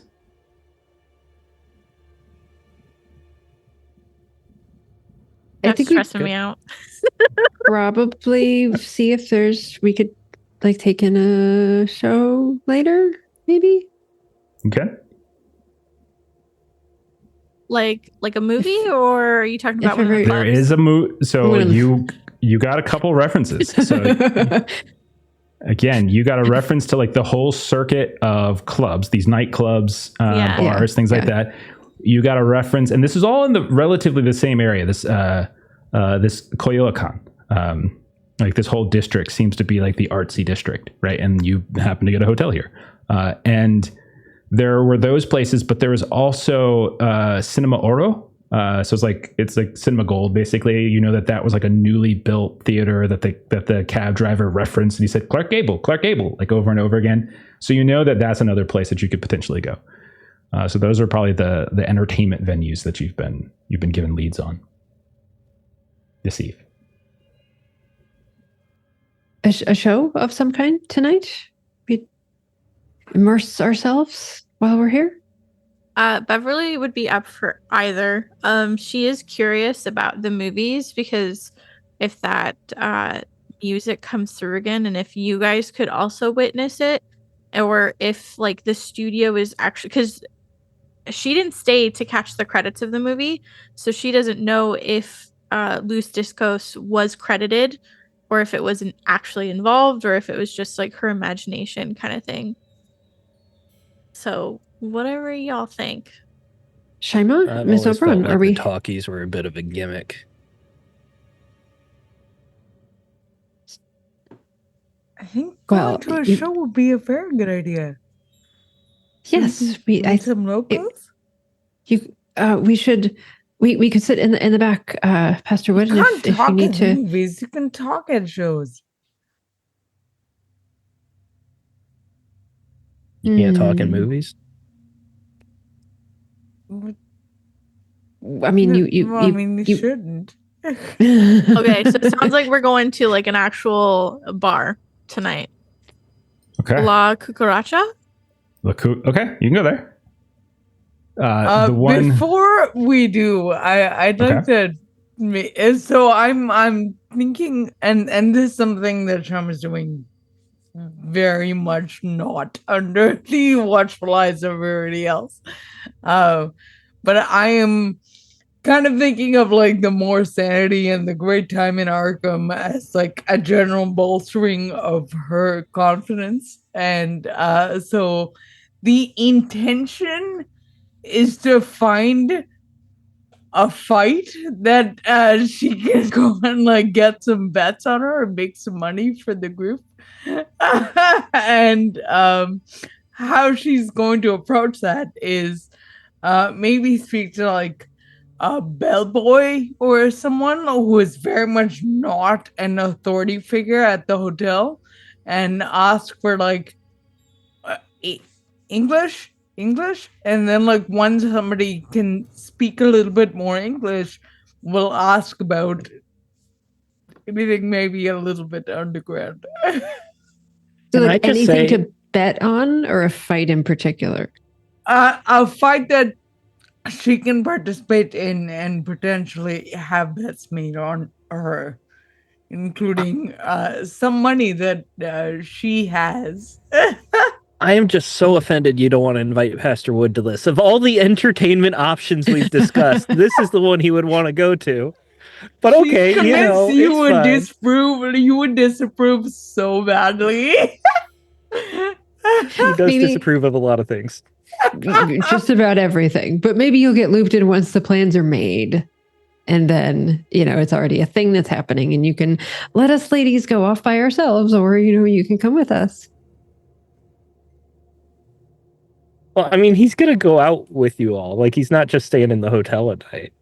You say that as if it's a foregone conclusion that we trust that you're coming with us when we go somewhere. And our history together does not make that so. Okay, so he may not go with you, but he will go somewhere, is the thing. He doesn't stay home at the hotel. All right, so Shaima, give me. So you're trying to do this without Pastor Wood watching you, and you're trying to speak with like a busboy or a bellboy or something like some lower kind of working class tier. Yeah. Okay. I'm going to say the likelihood of them having conversational knowledge like is probably a little bit lower than if you were to talk to like maybe a manager or something like that. So give me a roll. We're going to do, you can do your language own, but we're going to need a hard success in terms of trying to communicate with clarity. I'll need help with the math, like after. Yeah, just give it a roll and then we can go from there. Can I be a jerk here and point out that I specifically said Pastor Wood was keeping watch On everyone around us? Can you be in two places at once? Because you were in that conversation with Marie in the guitarist, and while this is happening, I believe that Pastor Shima Wood, is talking to the bellboy. With enough faith in God, all things are possible. So he could be in two places at once. Okay, can you roll a faith test there? I rolled a 55. Okay, so you would need a 30. You need 30 luck spend to get, which I am happy to do. Okay, so you speak with a busboy, and his name is Gabriel Diaz Fireman, and he says. He actually knows that reference. No, so he refers to himself as Gabriel. And he's kind of nervous when you come up and start talking to him, and like he knows a little bit of English. He's trying to communicate, and he's saying, "You don't want to go to the singing clubs?" Maybe something that happens a little differently than maybe the singing clubs have them. Do they have voices in the back? And he just shakes his head. No. You're in the wrong district if you want that. This is, and he's like kind of gesturing like artists, music, poets, writers. If you want something different, Tepito. And it's like a different barrio he's referencing. And yeah, and he'll give you a reference to, oh goodness. He'll give you a reference to like some kind of like a cantina, basically. That he says he kind of gives you the directions. Like, go in. When you go in, the bartender slip them this amount, and he kind of gives you a specific amount of pesos. This amount exactly, not more, not less, and they will take you to the underground, and you'll see person boxing. You'll see cock on cock fighting. He says that. He says it very quickly to clarify. Sure. Tom is too naive to pick up on that. But yes, okay, so he gives you a lead. Yeah, he basically gives you a lead if you want to. But it is a hike. It is you're going outside of the district, so you'd be basically getting like totally a taxi and stuff. Is the quantity he gave me for that amount of pesos? I have a 9 credit rating and pesos are not $2 so. daily spend. Will that be enough? Specifically, you have to slide 11 pesos to the. I just rolled a random thing. I don't know what the trend. I should look this up. What was the currency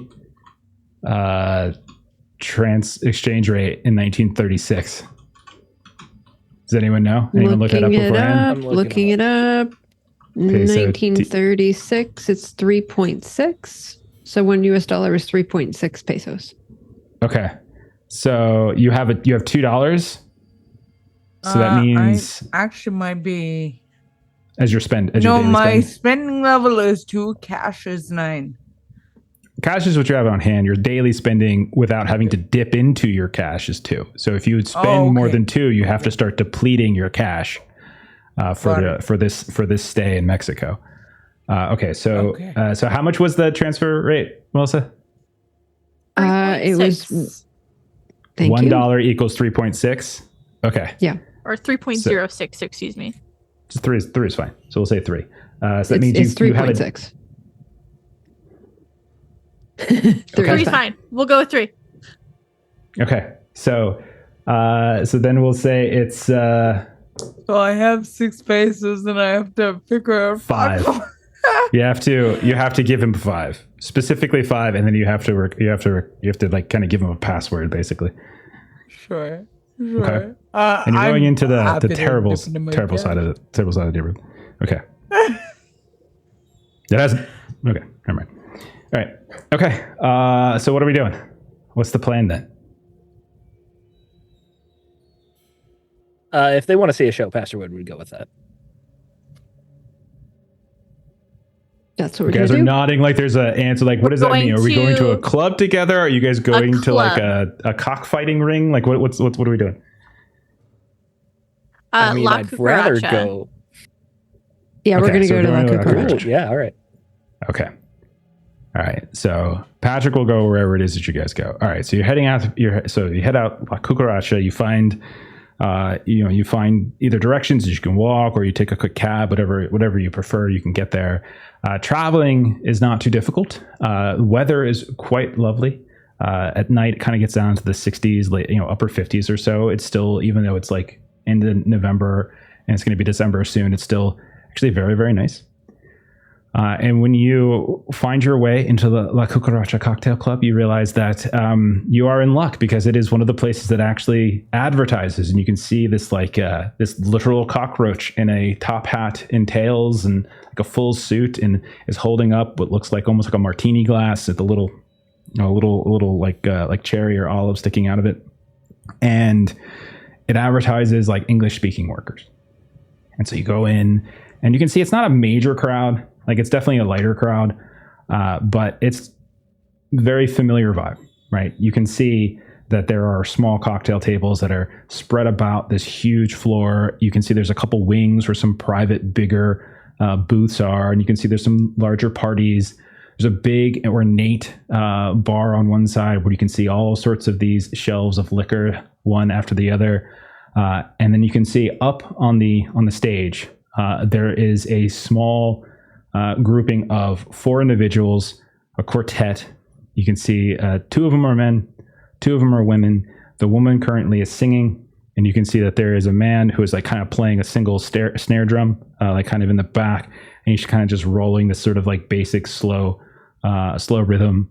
You can see the second woman is sitting on a stool right next to him, and she has like a guitar out, and you can see fretting with like great speed. And the whole time this is going on, no one's really like dancing currently, but they're all just kind of listening. It's a very slow croon. You're seated at a table where you have like good view of all of this and everyone around you, and you recognize immediately that you're not the only out-of-towners here. But it's probably like a half and half kind of situation. You can get a round of drinks, and you can kind of sit around, and you are now sitting in La Cucaracha. What are you guys trying to do while you're here? Marie is, I think everyone's sort of looking to Marie to, this is sort of her element. So she will see if we can just, kind of first, just kind of go up, get some drinks, and chat up the bartender if there is one. Sure. No, it's open bar. You just go and get your own stuff. There's no, you just walk in. It's self-serve. There's a couple I've been watching Fallout, so I assume there'd be a robot back there. Spitting around, shoot you with something. Now you're drunk. Okay, so yeah, you go up, and you can see an extraordinarily handsome man, probably in his 30s or so, has a extraordinarily well-groomed mustache that Patrick would probably be quite proud of. And he has like an apron on, and he has kind of sticking onto it. There's like a little flower like popping up out of like a little pocket. His sleeves are rolled up a little bit, and he turns to you, and he kind of sizes you up really fast, and you can guess that he's kind of getting a sense for like, how am I going to approach this? And then he's like, can I help you? What can I get for you this evening? Yes, we are. She probably should know better than to do this, but she's going to say, like, we just arrived, and we would love to get a round for my friends at the table of whatever will put us in the mood for being in Mexico City. So she's kind of looking for his recommendation for sort of like a local, like some kind of like local Okay. tequila or, some, kind of a drink that's going to, kind of fit, Everything's probably gonna be local. this area. In Jeff, can you list 10 1936. options for us? Right? No. It's really just sort of like, whatever, kind of your house special is, like we'll take a round of those is essentially trying to keep it easy. Okay. Sure. So he's like, I have something new if you are feeling adventurous. Yes. And she sort of says like, not top shelf. Oh, no. It's a new concoction we've been experimenting with. Would you like to try it? Of course. A woman of your Absolutely. distinguished nature, I'm sure, would enjoy it. Your friends, your father, yes? We're all traveling companions. We're not family. Ah, I see. For all? He's like 1, 2, 5? Because we'll say Patrick's there with you. Yes, of course. Our friend is currently asleep, but he may wake up and want to partake with us. And he's yes. And so he turns around and he starts kind of collecting his things. And as you watch Marie, he pulls a bottle of tequila down. You can see he gets some grenadine, gets some lime juice, he gets some bitters. He starts mixing them all together. And he throws out like a drink and he's like shaking around here like this. And he kind of does some like Tom Cruise cocktail stuff here and there. And he's like watching you the whole time. Just eye contact the whole time. And he's doing everything kind of blind here like this. And he kind of does it, like rolls across his shoulder. Then he pours it out, gets a couple with the first, and then he kind of has to do a second. And he gets another more. And he sets 5 drinks down on a small tray. And then you can see he reaches down and gets out he gets out a lime and then pulls out a knife and he kind of flourishes it around almost like like out of nowhere. It was like it's a magic trick. And then he just goes and he cuts up a couple lime wedges and he just garnishes each of your drinks with a small lime wheel. And he's like, I shall carry it for you. I am a gentleman. And so he grabs the tray. He starts following up Marie and he starts setting the drinks out in front of you. We've called this many things. We have not quite settled on it. The leader is the Mexican firing squad. If there is it's because of how strong it is. If you have another idea, we would gladly want to hear it. This is an actual drink, by the way. Well, I must applaud your showmanship. There's being served a drink and there's being served a drink. That was wonderful. Might I say I'll drink it and think on it. And before the end of the night, I might just have an idea for you. Excellent. And then he kind of bows at that point. We'll say you pay for it. That's fine. Enjoy. And he returns back to the bar at that point. The whole while, like music's been going, and the music's nice, but it's nothing. You would imagine like Sunday, like late. It's kind of an odd time. Friday, Saturday is probably a little bit more happening, but it's still very quality musicians. Occasionally you hear a man's voice, occasionally you hear a woman's voice. They seem to be kind of trading off depending on the type of song, and sometimes they're even doing little duets here and there.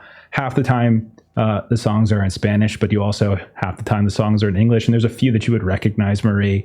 Pretty standard fare from like crooners and such being played, whether in Chicago or LA or Arkham, wherever it might be, the kind of thing that you kind of hear pretty regularly. And every now and then you can see one of the men pulls out like a trumpet. You can see he kind of plays a kind of a brass. It kind of adds a little layer to it. Not every song, but some of them. And it's usually the ones that have this undertone of sort of like the Spanish lyrics.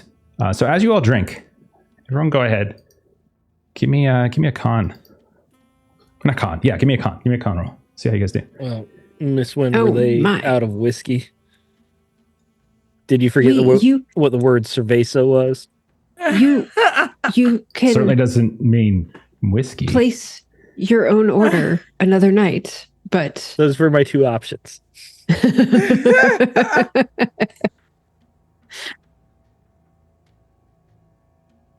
Can we do luck spends on ability. Yes. Test? Ability. Okay. Yeah, your ability, your stats or skills. You're getting 3 out of me because I rolled a 53. I needed 50. Okay. All right. And 10 from me to take my 80 down to a 70. Okay. Fantastic. So, did anyone straight up fail? Yeah, I'm not sure that I want to spend 17 to pass. So I think, or maybe I do want to spend 17. No, I'm just kidding. I'm going to do that no matter what you say. Get drunk, girl. Get drunk. That's fine. Okay. You got Shima to carry you home. it might make my so yes, she's Okay. so focused on trying to think of like a name for this drink that instead of letting it last for a while, she just keeps sipping and tasting and sipping and tasting and sipping and tasting, and then she doesn't realize that she went through the whole thing very quickly before we got any food. Okay. Well, it's a cocktail bar, so you're not really going to get much food here. Anyhow, so you all drink. You get through it just fine.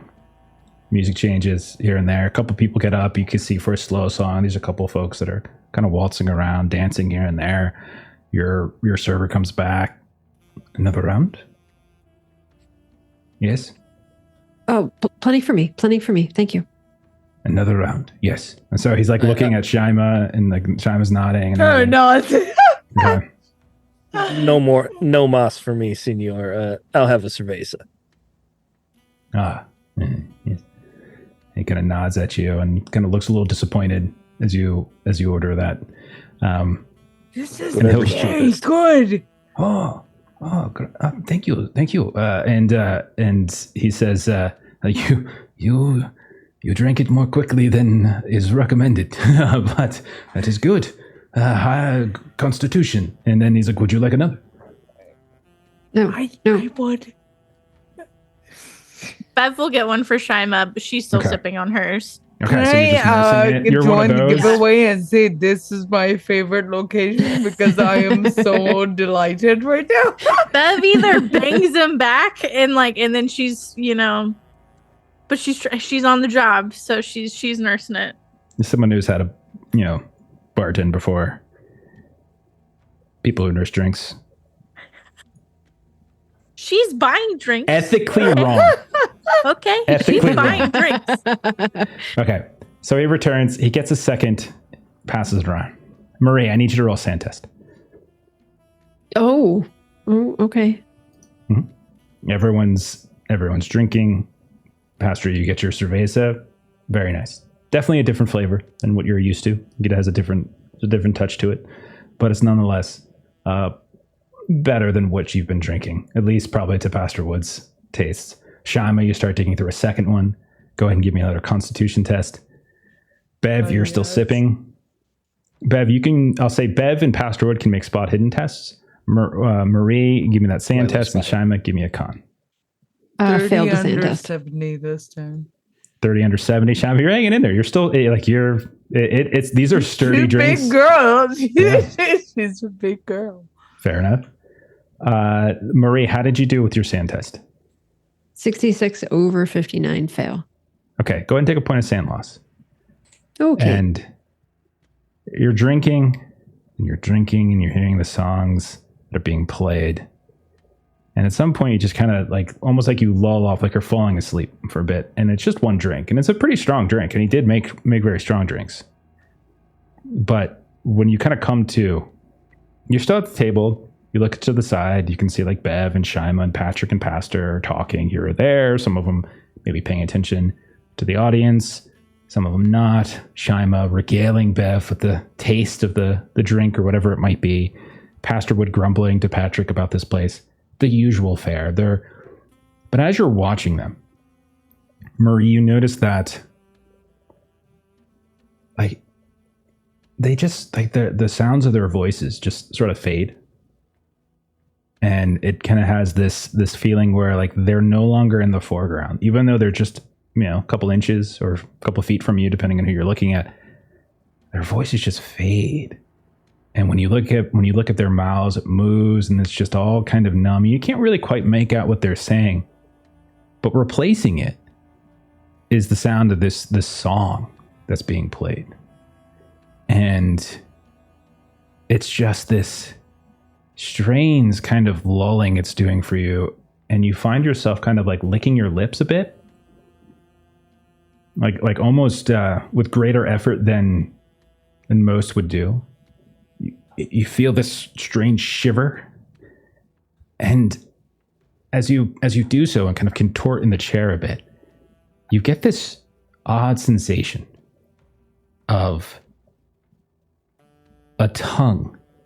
The feeling of that sort of roughness and wetness of it just caressing and dragging kind of up your body. You feel it kind of up your back at first, and then it kind of contorts up and over your shoulder, and you're moving each time, and then down your arm, and you just kind of watch. And as you're looking at your arm, you can see the skin is almost folding like a wave and shifting and moving, and then flattens out at the hand, and then sensation dissipates.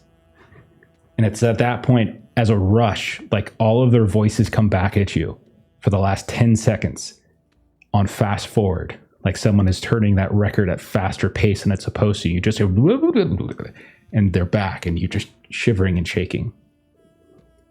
Pastor Wood and Bev, how'd you do on your spot hiddens? I passed 48 over 50. Excellent. So regular.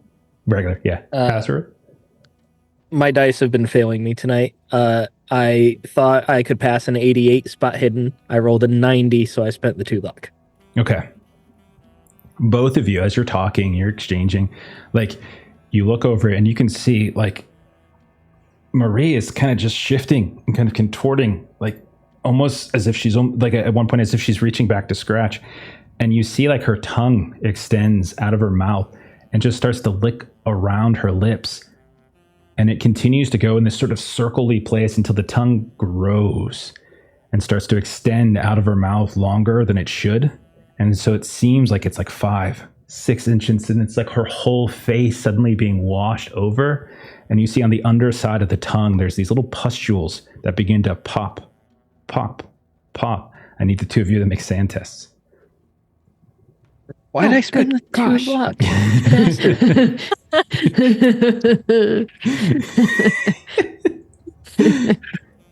31 under 64. Okay, you're 21 right. under 51. You're both fine. You're both fine. But you see it, and right as like Marie, like she turns her head and looks at her hand, with the tongue back up into her mouth, and then she kind of looks and then shakes, and everything settles. But the two of you saw what you saw. I don't know whether you exchange it with each other, but you saw what you saw. Marie, you felt what you felt. Shaima and Patrick are both knocking back these drinks and just laughing and having fun. But the three of you have had a strange incident. Pastor Wood would be calling it out. Miss Wynn, control yourself. We are in public. That was not, dear. That was most unpleasant and unsettling. It was not. That was unnatural. You're touched by the devil. We are all. Wait, I thought what that happened? was fairly clear.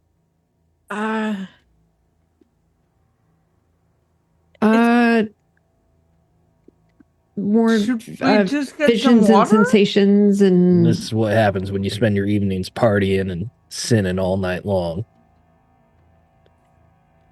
that is not what this is from, though. And she's gonna like pick the drink up and like smell the inside of the glass a little bit. It smells like tequila and grenadine, and most notably probably lime. As you're doing that, Pastor Wood, the music fades on the stage.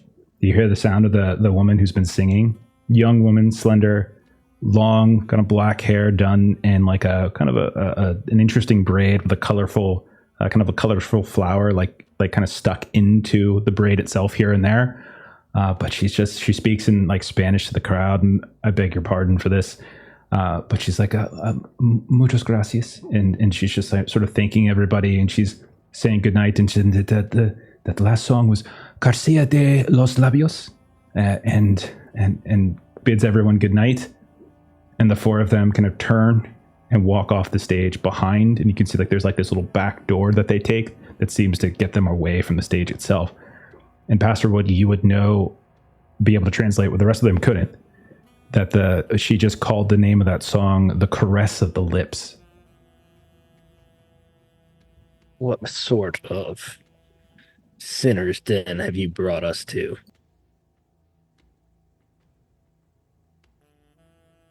I do believe there is quite something to the music, because that, and she's sort of like, kind of taking a napkin or something and sort of blotting her mouth, and just that the name of the song and what I was feeling, and it's very much all connected. And she'll sort of trail off that sentence, and then she's seeing if they are sort of leaving the stage. I'll say by the time you look up, you see the door close in the back of like the restaurant, and like you can see that the stage is now empty. And like you can, as you're watching, you're looking down there. One of the workers of the cocktail club kind of comes up and kind of starts introducing the next act, and you see a man come up, and he's got with him a guitar, and pulls up a stool and kind of sits on it, and he starts sort of playing here and there, and he kind of whispers a little bit out and kind of sings a song here and there. Pastor Wood, like his stuff is very kind of authentically like Mexican. You can get like very historical, like it's narrative driven. It's very it's stories that are being told. None of it seems particularly like horrific. It just sounds like he's just sort of telling these like folk tales and stuff, but it's all in Spanish. But nonetheless, it sounds beautiful. And he's very quiet, very, very competent. And like the crowd begins to sort of settle and kind of listen, and no one really dances anymore. Everyone sits down and they're all kind of looking and giving him his attention. I'll softly translate it to the rest of the table. As the next act was coming up, Marie would have gone up to the bartender to inquire who was that first act, because they were already up and playing when we came in, so like we missed their introduction. Okay. So when you go up, I really should have practiced this more. Okay. And you ask him, oh, of course. That was Javier Luna y sus son. God damn it. Javier Luna y sus sonriendo tontos. So it's Javier Luna and his grinning fools. Grinning fools. Okay. Do they have any records? I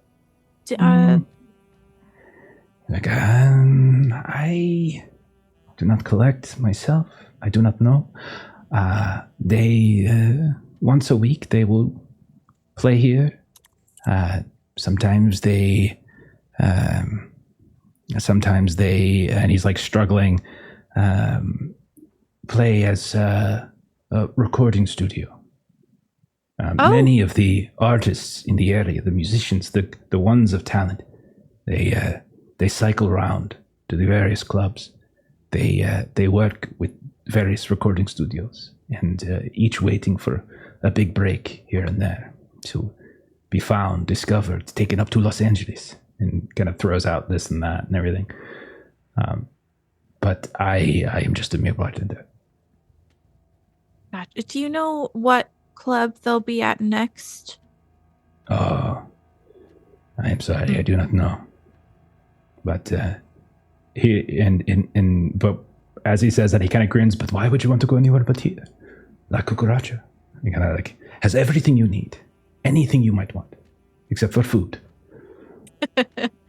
What day will they be back here?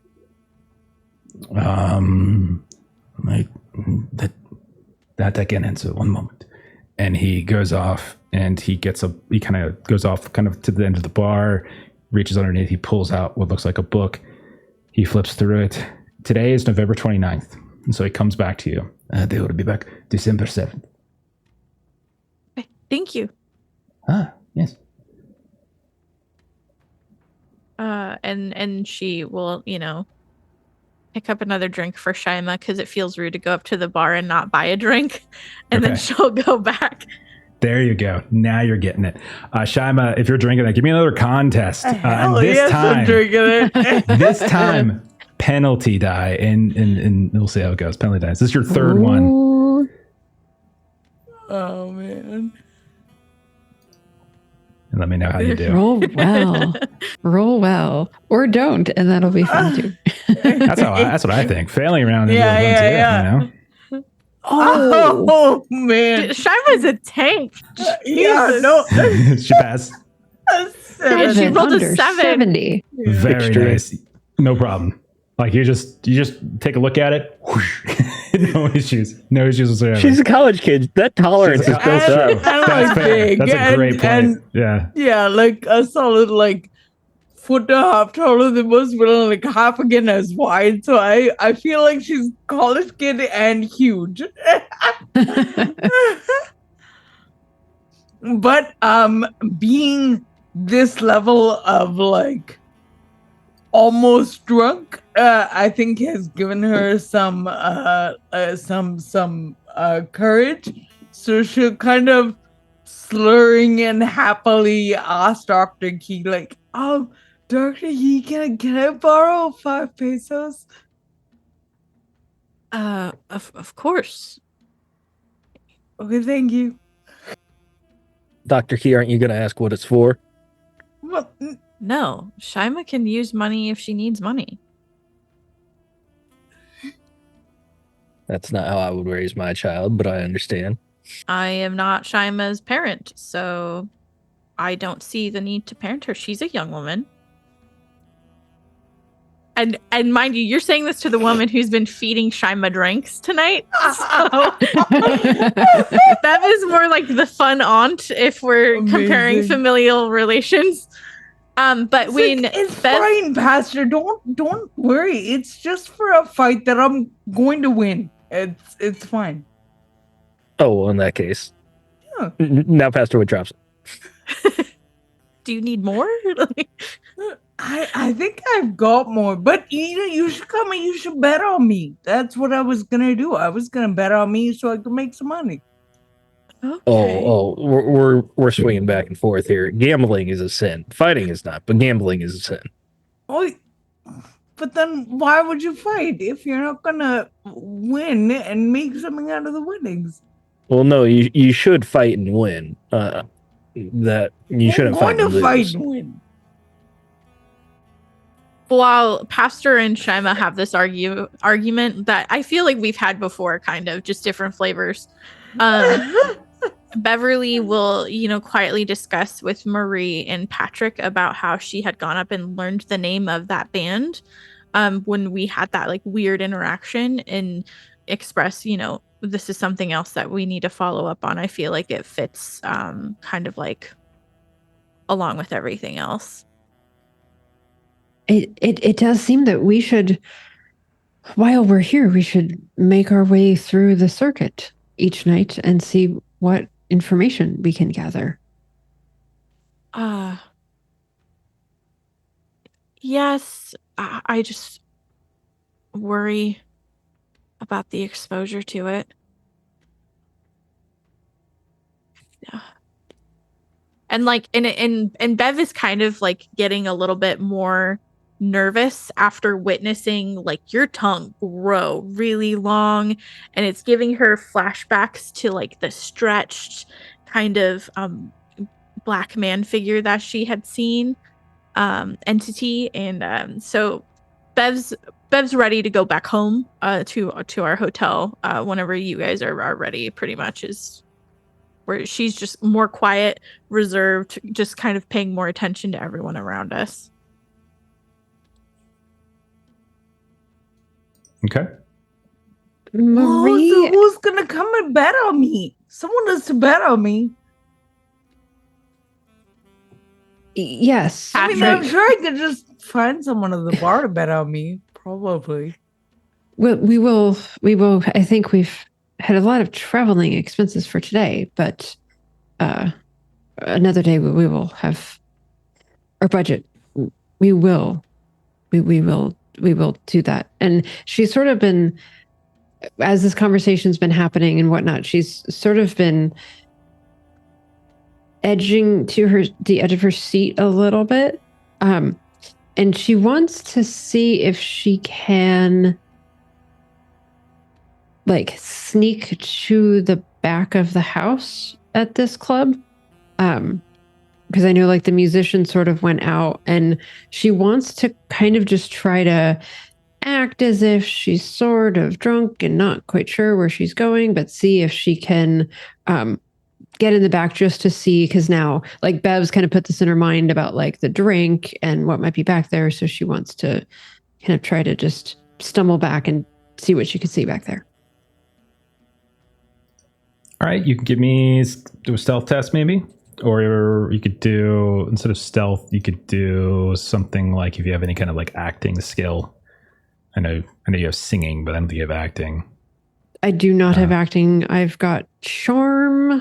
I've got it definitely isn't persuade because I'm just if you're just acting, stealth. I think stealth makes sense. It's more of like no one's really paying attention to you. No one really kind of pays you in mind. If you had like an acting ability, that'd probably be ideal, but that's fine. Yeah. All right. Let's see how this roll goes. Come on. I'll spend the 15. Okay. It's 25. Or did you spend? Yes, it should be 25. Just to succeed. Just to succeed. Did you? Oh, sorry. Sorry. I didn't did you pass basic arithmetic? It's 65 over 40. Is Melissa known for like cheating or something like that? I think she might be. Okay. Okay. So if you want to do that, that's fine. You kind of stumble over it. You can see definitely the crowd is thinning out a little bit here and there. People are kind of thinning. You get the sense that this is probably the last guy going up on stage, and you can even see certain wings of the club are kind of getting cleaned up, and chairs are being stacked like on top of the tables, and people are kind of mopping up underneath here and there. But no one really seems to pay you much mind as you stumble over, and you push the door open and slip in. You see you're in some kind of like back hall. You move down at a handful of steps until you see like there's a kind of a storage room to your right, where it looks like there's a handful of like tables and things that aren't on, out there yet. There's some chairs and things, stuff like that, replacements, etc. You can see there's some like empty kegs and that sort of thing. And you also notice another door, and it looks to be a door that you think goes out to the back of the club. I'll go through the door. Yeah, you push the door open, and you feel the cool night air as it's much later, dark. You hear the sounds of like the wind just like wafting through this alleyway, and it smells a little foul back here, and you can see there's trash collection up to the side. Looks to be there's like a man sitting down in the alley.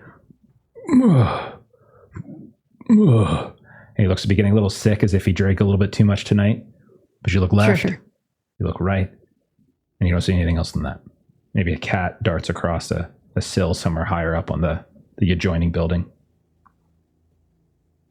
She'll go back in and go. So coming back in, it would then be on the left. Just kind of wants to look in that storage room a little bit. Sure. Just to see for labels or anything kind of in that. Yeah. In that room. Yeah. You look around, and at first glance, it looks pretty standard to you. Like you don't really see anything that would probably get your suspicions risen. There is a window in here, but it looks to be bolted shut. Like it's screwed down into the sill and kind of frosted over a bit. But pretty much everything back here, again, it's like old kegs, some old tables, maybe a broken chair or two. You can see that there's like a handful of like musical, like a stand for holding music here and there, but nothing out of the ordinary. Okay. With that, she'll see if she can sneak her way back. You can We'll roll it over. It's fine. You come back in, and you can see there's even fewer people now. They've started to, again, there's probably about a third as many people as there were when you first arrived. Mance kind of moved into probably the third of his probably 4-song set, something like that. And that's it. Can she go back up to the bar? And she wants to kind of look a bit more. So she's not going to kind of go directly to the bartender at first. She'll get there, but at first she just wants to kind of look to the bottles and just sort of see if there's anything with sort of the labels of anything there, just anything that might be familiar or stand out or anything like that. Sure. I mean, you've worked in clubs before, so I would imagine there's on the high shelf, there's probably some higher end booze that you recognize, but probably in the middle and the low shelf, there's probably things that maybe either don't have labels or the labels are in Spanish and they don't necessarily make sense to you. If you ask the bartender, he's more than happy to kind of go through and tell you what they are. But all of them seem to be, like, again, nothing stands out as to being nefarious, at least on surface glance. Like, everything seems fine. There's lots of different, like, tequila, mezcal, stuff like that. Basic whiskeys. Okay. She will give him, so the name of that drink, it is, I firsthand I can say that yes, it is quite strong and quite effective quite quickly, in fact. But if you wanted a pleased. little, oh, excellent. if you were genuine in your request for other ideas for names, though, if you were wanting, why would you question my authenticity? Sometimes individuals are just trying to be polite to their guests. That is true, but can you not be both authentic and polite? Oh, beg pardon. My idea, not so original necessarily, but as quickly as that took a hold, I was thinking, drink of my dreams. And she'll very awkwardly attempt, like, she talked to Pastor Wood and he, like, kind of gave her what that was in Spanish. And so she'll sort of, like, say it to him in sort of an attempt at speaking Spanish. Give me a language roll, any. Sure. So it should be like a 5, I think you probably have. Oh, give me a language roll. You're a 1? Okay. Give it a roll. Yeah, I've owned 50 and other 1. Yeah. Give it a roll. Rolled a 90. So and he's just like as much as he tries not to, he kind of winces. Your Spanish is very good. Very good. Suino, baby. Yes, Suino. Suino, yes. I will add it to the list. Yes, thank you. Muchos gracias for the suggestion. Yes, thank you. And she's still a little tipsy, and so she just sort of, like, grins as if this is going to be what appears on the menu tomorrow. He will kind of, like, wave in the direction and try to get, like, Pastor Wood's attention. And I was actually he's, like, lurching over at he's, like, pointing at Marie. Like, he's just kind of drifting about a bit. Marie gets back. Did you tell him Sueño? Yes. Sueño. Yes. Sueño. It is for the audience, baby, that they mis sueños, but that I rolled a 90, so it's not going to sound anything like that. How I imagine you said it is like, when I was younger, we used to go to Schnepp Farms for Halloween, and you'd call for the pigs during pig racing, and you go, sweet. So that's what I'm hearing like you trying to say. Like pig call? Yeah. That is delightful. Oh, that's great. Okay, so it certainly looks like the club is dying down. What do you guys do? We'll say it's much later in the evening. You guys have traveled. You've been traveling for 24 hours, no break. To some degree, you're probably tired, but you're also maybe excited that you're in a new place. So what do you guys do after this? Sherman did actually lurch up, and she is um just like with most things in her life, I think she really wants to see like actual lucha libre wrestling, and so she has seen that Dr. Key and Murray seem to be treating this man as like knowing all the cool things. So she is happily sort of slurring and drunkenly asking, like, where can I see Lucha Libre? So yeah, he. I realized that I maybe should have sent this I know, yeah. but I it thought we did were actually doing occur to me an till just now. investigation into an international drug cult. Dumb me, right? No, hang on. I'll get Fight you clubs and lucha libres only, please. Okay. Yeah. He tells you. Yep. No, there is information. So who's the looking it up. most popular luchador right now? Oh, that would be I'm not a El dick like Murcielago. Steven. Yeah, yes. He was the first to don the mask. El Murcielago. And who's his nemesis right now? Well, I don't really stay up to date with it. I am more of an intellectual, I don't, it's too fake for me, I prefer. That's actually a real thing. I got that from, that's Jesus Velasquez was the first Mexican wrestler to don a mask and wrestled under the name El Murcielago. I don't know what that means. 1936. That's awesome.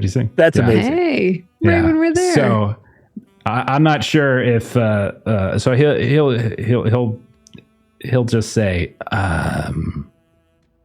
I don't know. So maybe he references Arena Mexico or Mexico. So that might be. But he's like, I don't know of any particular bouts or events coming up soon.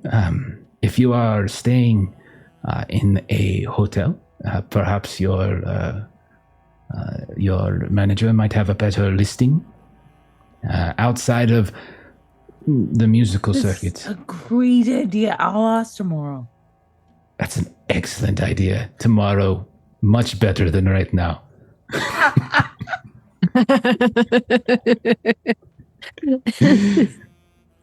All right, so it's end of the night, and it's like, oh, excellent. Now get out. No, what do you guys do? Anything else? It's time for bed. It is time. Yeah, we don't want to be Pastor Wood's an old man. Last call.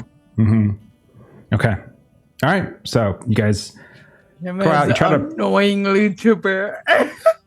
you try to hail a cab, but there aren't any, and you realize it's late on a Sunday night. Doesn't seem like you have. So you're kind of walking. You're not that far away. Like it's a big dish. So you start walking for a bit. And again, the weather is very cool.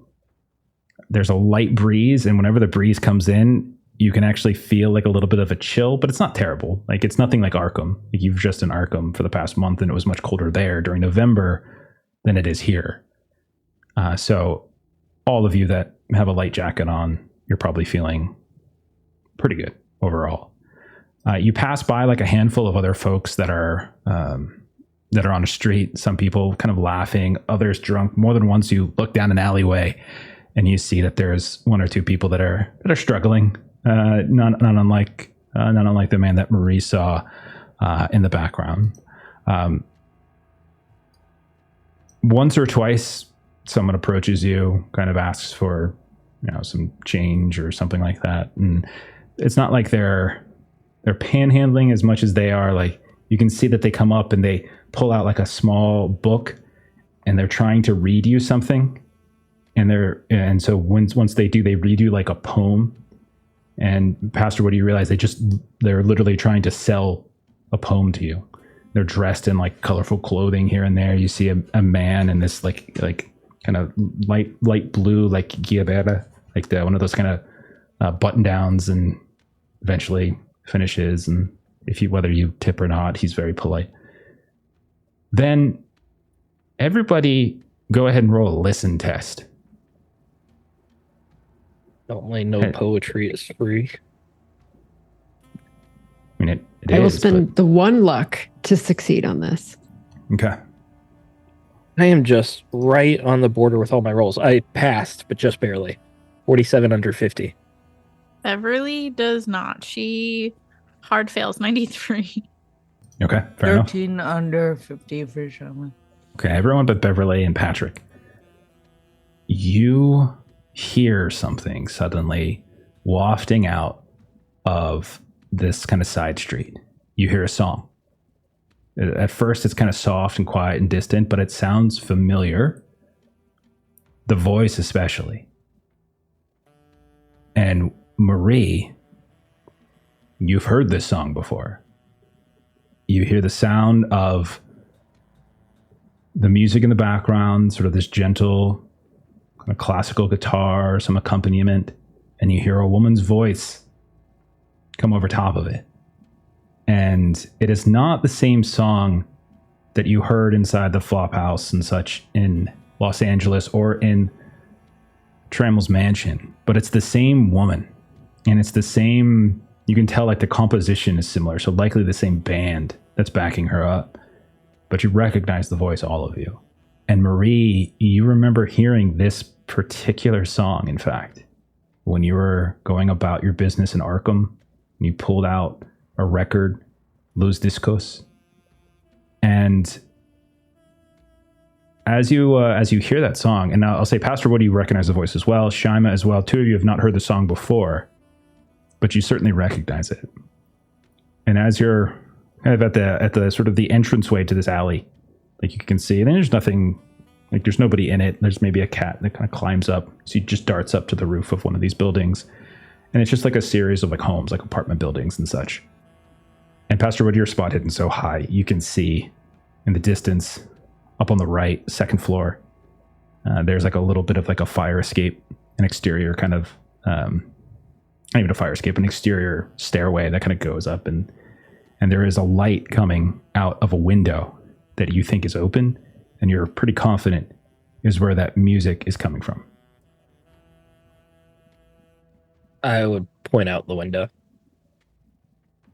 And Marie's just sort of clutching, at, kind of anyone's elbow or forearm that's close by. That's the record that I purchased in Arkham. And she's sort of doing a little bit of a self-assessment to see if she kind of has that same violent urge to break something, because that's what happened last time she heard this song. And so she's sort of kind of just steeling herself and just sort of doing a little kind of body check to just make sure that she's not like gripping anyone's arm too tight or, kind of feeling that same way again. No, right now you feel okay. Yeah. Maybe it's the alcohol, maybe it's the distance, who knows, but you feel okay. It's the song, Pastor, I believe you said Cuckoo, I believe was the title. And she keeps listening. Yeah, so Pastor Wood, you would repeatedly hear a refrain, Canción del Cuco.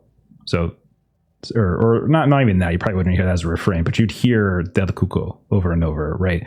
And the lyrics seem to have it's like there's a ton of metaphors, so it seems like fairly abstract in many ways. Like there's not like a hard and grounded narrative to it, but you hear metaphors left and right. It's talking about the identity of a cuckoo or cuckoo, like over and over. It kind of keeps referring to it here and there, and the refrain will come back, and the question of like who and what and for, and this is like the song is for them, like over and over. As you guys are listening, you hear a gunshot. And again, those of you who succeeded with your listen, it's coming directly from where that song, and you hear the record like kind of skip, like zoop, just for like a heartbeat or two after the gunshot. And then it picks up and starts going again. The song continues. And after hearing the gunshot, that's when Bev starts rambling about sacrifice from reading Trammell's testament to increase production of nectar, and so she's kind of like, we should see. Shamir reflexively starts running like she doesn't even know as soon as the hear gunshot any happens. of this. So Dr. Key's just kind of left behind talking about sacrifice. Yeah, she's talking to Marie. Sorry, then. Patrick. And Patrick's Patrick. right there. And He's like Patrick, looking at you. He's like, get off my arm. Pulls out a switchblade, starts cutting Beverly. Gets turned around. Beverly's dead. Okay, so you guys run down the hall. Run down the alley. Yeah. Up the stairs. And you can see in through the window, there's like a curtain, but it's a thin curtain, and so you can see through it. And you can see that there are 2 men inside. And anyone who's there can roll spot hidden. Looking through the window, everything's a little bit filtered through that curtain, but you can still see some things.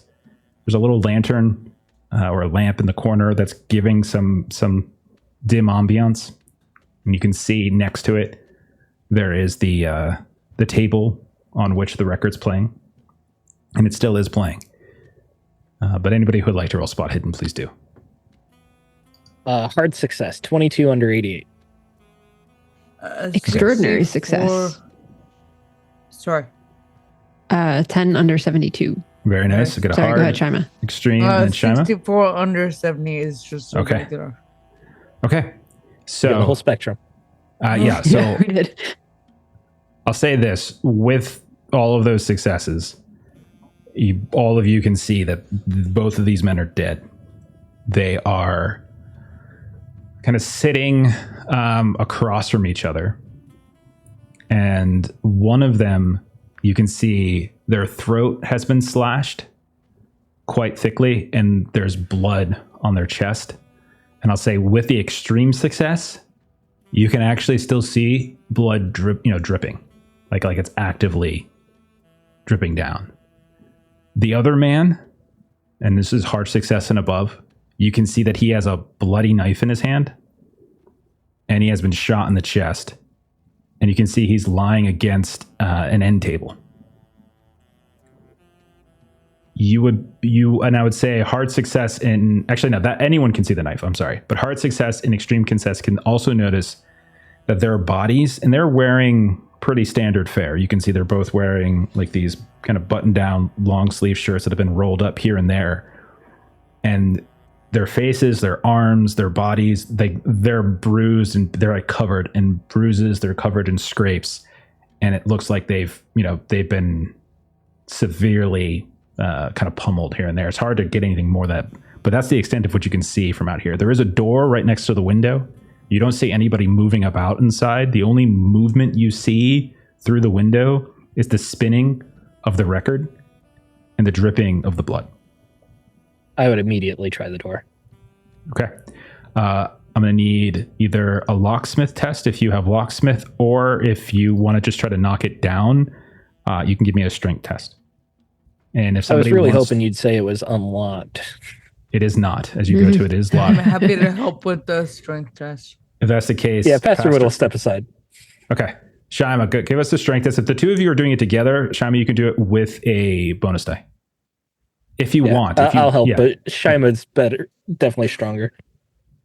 Okay. Oh, beautiful. 480. So I'll Wow. say the two of you smash into it, and the door pops open, and you do it so forcefully and so quickly that like it doesn't actually splinter the frame. Like there's definitely damage. You can't get away with it completely, but someone would really have to look, because the door frame stays intact. That you don't like kind of rip it off, and it stays on the hinges and slams against the wall as it opens up. And the two of you have opened it in. Now, the smell in here is honestly, it's kind of familiar, guys. It's a little mossy, a little herbaceous. What do you guys do as you step into the room? I'd turn the record off. Okay. Marie would kind of come after you to take the record. Okay. When the two of you go over to the record, turn it off, no problem. You can tell that the record is in really poor condition, Marie, when you take it off. I'm giving you this for free. You have music. The record's in very poor condition. and it's certainly warped. And you imagine that's probably the result. That's probably what caused that skipping, not the gunshot. It was just coincidence in terms of timing. Right. You can see that it has no label to it. Like but you're confident, Murray, that this is a De La Luz recording. You're confident, and you know that song. And maybe the condition, maybe you're not sure, maybe the distance from it, whatever it was, but you can feel in the back of your mind like that memory creeping up. And like you don't lash out, but you feel like just under the surface, like this growing rage, and then it subsides. Do you give me a music roll? And I'm going to want a hard success on this because this isn't about music. This is more about the craft behind music. So you don't really have give me a music test. 7 under 86. Okay. As you're looking at the record, you're pretty sure that this was produced not in a professional capacity, but rather like it looks like a home recording. Like this doesn't look like this was produced by a official studio like the Luz Discos records you've seen before. So it definitely looks like a home recording. High quality for a home recording, but compared to a professional studio quality, not as good. Okay, so that's what Maria's doing. She's definitely like, you see her kind of shoulders kind of go up where that's sort of where that tension is, kind of as she's looking at this. So she's kind of just rolling things together, but you can just see she's definitely sort of just kind of scrunching her shoulders up. And that's how you kind of see that kind of like undercurrent there as she's looking at the record. Okay. What is everybody else doing in this moment? And this is all happening very quickly. You guys just burst in and you're looking at it. So give me something else that everyone's doing quickly. So Shima or Bev, are you doing anything? Shima's just gonna ask Pastor Wood, is following his lead. What do we do? What do I do? Don't touch anything. And then Pastor Wood would, after turning off the record, he would be looking for the gun, like whatever gunshot we heard. There has to be a gun here somewhere. Give me a spot hidden. If you're saying that out loud, I will help look for the gun. So Shima really has no idea what to do. Both of you, spot hidden. It's fine. 20 under 88. Excellent. Nice. It's a hard success, I think. Yeah, hard. Failure for me with a 94. All right. Well, Pastor, you can very easily point out the gun. You can see it. It's in the man's. It's in the man who has the slashed throat. You can see it's in his hand. It was kind of obscured because it had fallen down to the side of his body, and you couldn't quite see it as well through the window. But there it is, and it's still loosely hanging in his hand. And you can see that it's like against the ground. But there's also like a tiny little bit of like smoke coming up from it. You're pretty sure like it's been fired like in the last 2-3 minutes. Like it looks warm. It looks hot. Like it looks like it's even scorched the ground ever so slightly. The other thing you'll get, because you got a hard success, is you can see as you get a little closer and you look down, like his pants have kind of bunched a little bit on the sides, and you can see the pocket has kind of opened up a bit. You know how that happens, like when you kind of sit down, and you can see there is a bottle that's kind of partially sticking out of that pocket, like it's on the verge of falling, but not quite. I'll grab my handkerchief and very carefully pull the bottle out of his pocket. Okay. Pull that out. You hold it up, and you can see it's about half full, and it is certainly a familiar looking liquid. Bev, what are you doing as you're in here? I think Patrick and I were actually like slower than the rest of the group. Okay. So we're just keeping an eye out to see who's drawn attention to this. Okay. Basically keeping watch if anyone else is fleeing the scene, kind of thing. Okay. Sure. So you can give me either a spot hidden or a listen, whichever you prefer. They might give you different things, some better than others, but it's up to you. Would you be listening or looking? It's dark. There's not a lot of light. There's a little bit of light coming from the window above, as you're probably at the base of the building. My listen's not great, so I'm going to do spot hidden. There's only one way to make it better. Yeah, to use it. Oh, here, I'll take one. No, because then I don't get to improve it. I'm just going to rip listen. There you go. That a girl. Oh, you. Oh, look at you. 11. Got it? Yay. One luck makes it a hard success. Yes. Don't worry about that. I don't get to improve Don't spend it. the luck because then, so just let that go.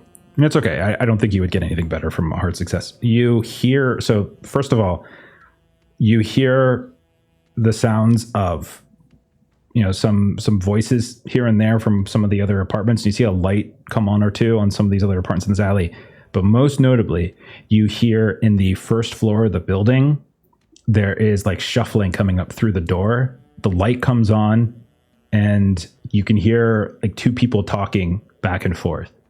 Now it's in Spanish, so unfortunately, Beverly, without knowing Spanish, you don't know exactly what they're saying, but it sounds a little panicked. Like you can probably sense some panic to it. You have a beat to do something with that before something's going to happen. So you succeeded. What do you do with that before I tell you what happens next? Ooh. Do you want to like try to get close to see them or? Yeah, maybe she plays up the panicked like a tourist, and so she'll kind of approach them and be like, No, you just hear it. You don't see anything. Oh, okay. I don't see anything. She's gonna try and see who these people are. Then okay. Okay. Well, then if that's the case, if you just wait and you're like peeking and looking, no, fuck. She's gonna I'm trying to figure out how she'll discreetly try and tell you guys that people fucking noticed your shit and you guys are in there. She's gonna very loudly ask Patrick. A gunshot just went off, so yeah. So forget. she's just gonna very loudly say, "Patrick, did you hear that gunshot?" And try and get your guys' attention by being very loud. Okay. The door on the at the base of the apartment, so like a first floor apartment, basically, is thrown wide, and you see a man probably in his 40s, dark hair at top, graying along the temples. You can see he's dressed in sort of thin clothes, but you can tell sleeping clothes, and he's got like a robe on, and he's like bursting out. He's got what looks like some kind of club in his hand, and he's got a lantern, like an actual kind of gas lantern, and he comes out and he stops as he sees you. He's like, and he starts like railing at like just like throwing all sorts of things at you in Spanish, and then he kind of holds up his club a bit, and he kind of starts shouting at Patrick too, and all that kind of stuff. And you don't really have any idea, but what you can sense, Beverly, is that he is scared and he is very confused, and you recognize some like a word that sounds a hell of a lot like police. Policia. Yeah. She hears Policia. And she just kind of like holds up her hands and she No. And she's trying to like communicate obviously with him, like it's not her. Okay. And that she's scared too. Okay.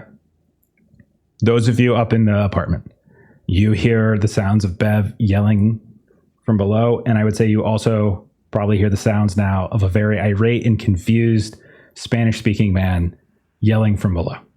And Pastor Wood, you would hear like basically you think that Bev is being accused of like trespassing. What did you do? Like all that kind of stuff. Like it's nothing good whatsoever. It's kind of happening down there. What do you guys do? Those of you up in the apartment.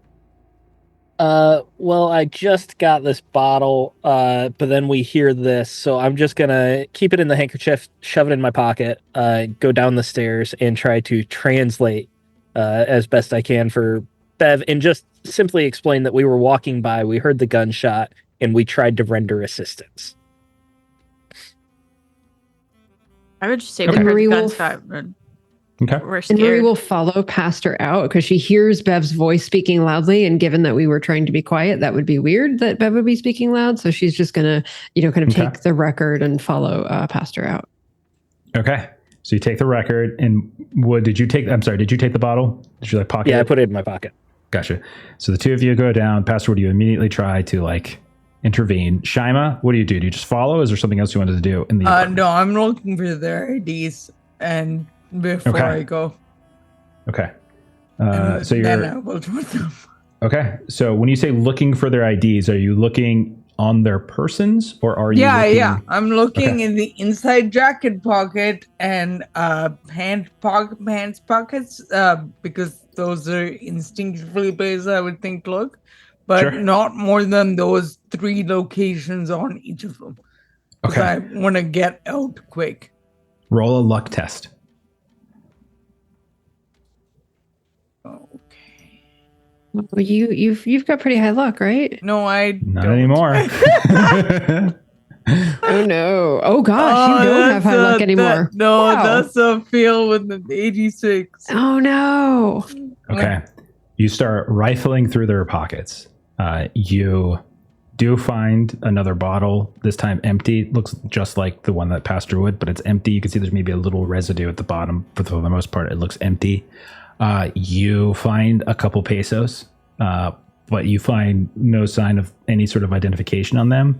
And not only that, as you're going through one of them, the one that has the slashed throat, you just bump it the wrong way, and the body kind of falls and it slumps forward, and it basically headbutts you. You kind of go sprawling back, and it flops down on top of you. Now you're not pinned. You're strong enough to easily throw it off you, no problem. And as you do, the body flops back over, but now it is changed significantly, and you have blood all over your face, all over your shirt, and all over your arms. Oh no! And I would like everybody who went into the apartment to roll a sand test at the site of these dead bodies. Shaima, yours is going to be a potentially bigger penalty if you were to fail, because there's now a dead body that's Makes on top of you. sense. Marie succeeded. Oh, 10 I'm under so 15. glad I failed then. You were I'm so close. And Okay. horseshoes as swinging well. for days, man. Pastor, what you failed?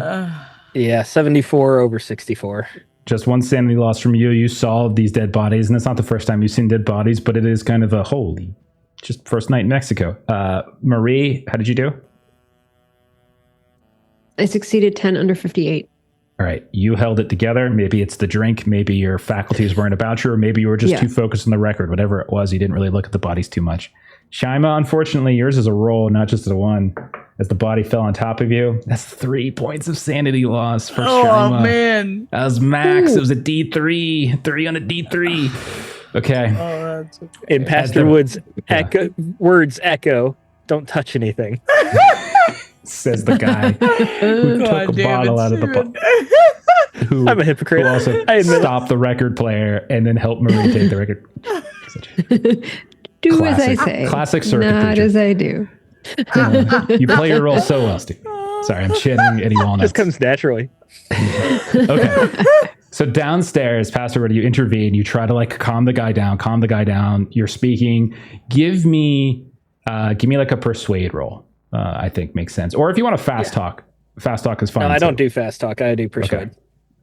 Okay. And so you're just being like, we're just passing by. We heard the sound. We're just seeing what happened. Is that what you're saying? Yeah. Just we're innocent bystanders and we tried to help. Okay. 48 under 65. 48 under 65. Okay. And he kind of calms down. He calms down. Shaima, are you still upstairs? I am.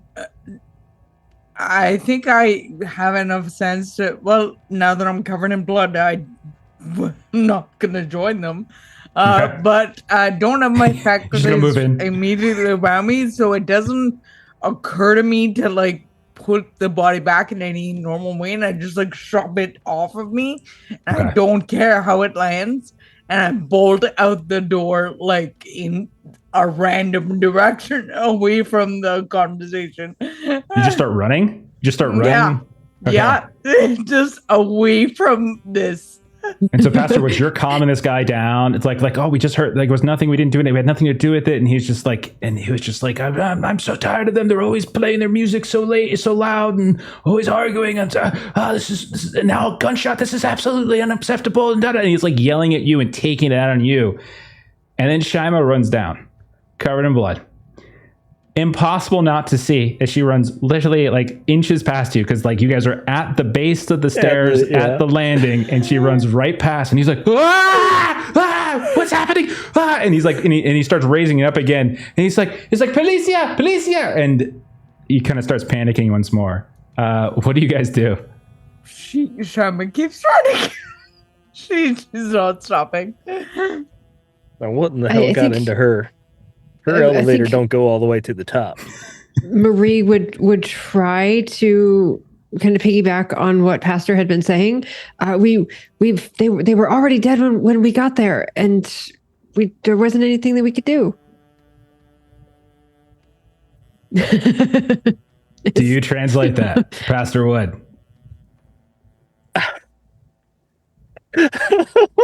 No. Okay, Marie, roll a luck test.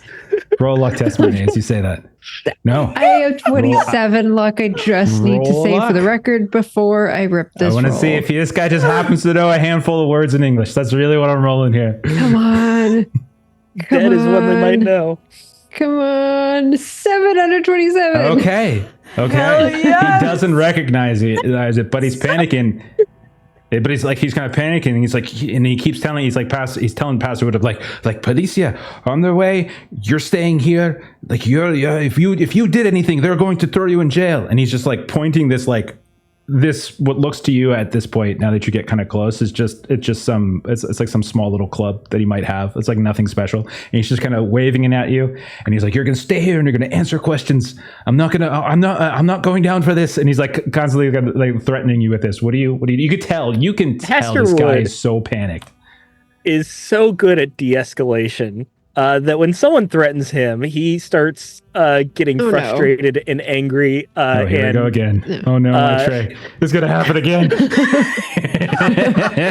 the guy's like, he did get a shotgun. He brought a shotgun with him. Oh shit. Oh god. No. Go ahead. What do you do? He didn't bring a shotgun I would try to to like a grab the club nightclub. away from him as I'm getting angry. Like I would not appreciate that being pointed at me.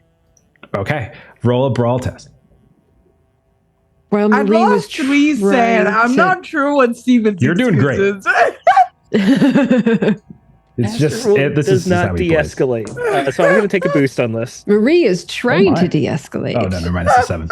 I thought I rolled an 11. I was This really is excited. so great. 59 under 71. All right, you beat him. I rolled a 71 as I tried to dodge, but you managed to just reach out and grab it. And he's like, and he turns and he tries to run back into his apartment. Now let's go. Yeah, I would be yelling at him to go back in the apartment anyways. Go back He runs inside in, and call slams the door. You hear the sounds of bolts clicking and stuff. He's just locking the door. Yeah, we're gone. Let's go. Okay. So This will Marie's not looping make good Pastor's police report. arm, and You guys we're running. turn to go back the way you came. Shima, you were running and we're panicked. Shima, give me like a D6 roll. And this is just to determine which way you might have ran. Do you run back to the street where you guys were? Do you run further down the alley? There's probably 3 different ways you can go. Okay. 4. So you don't go back to the street. We'll say 1 to 2 was back to the street. We'll say 3 to 4 was like deeper into the alley, and 6 was like a cross street or something. And so you just kind of run deeper into this neighborhood, right? And you're running away. Those of you who kind of turn and you look back towards the street, you hear the sounds of cars, right? You hear the sounds of cars, which you haven't heard for a little while. And you did hear someone say, police. So what do you guys want to do? follow Shima Run. because Shima's running away from where the cars are, right?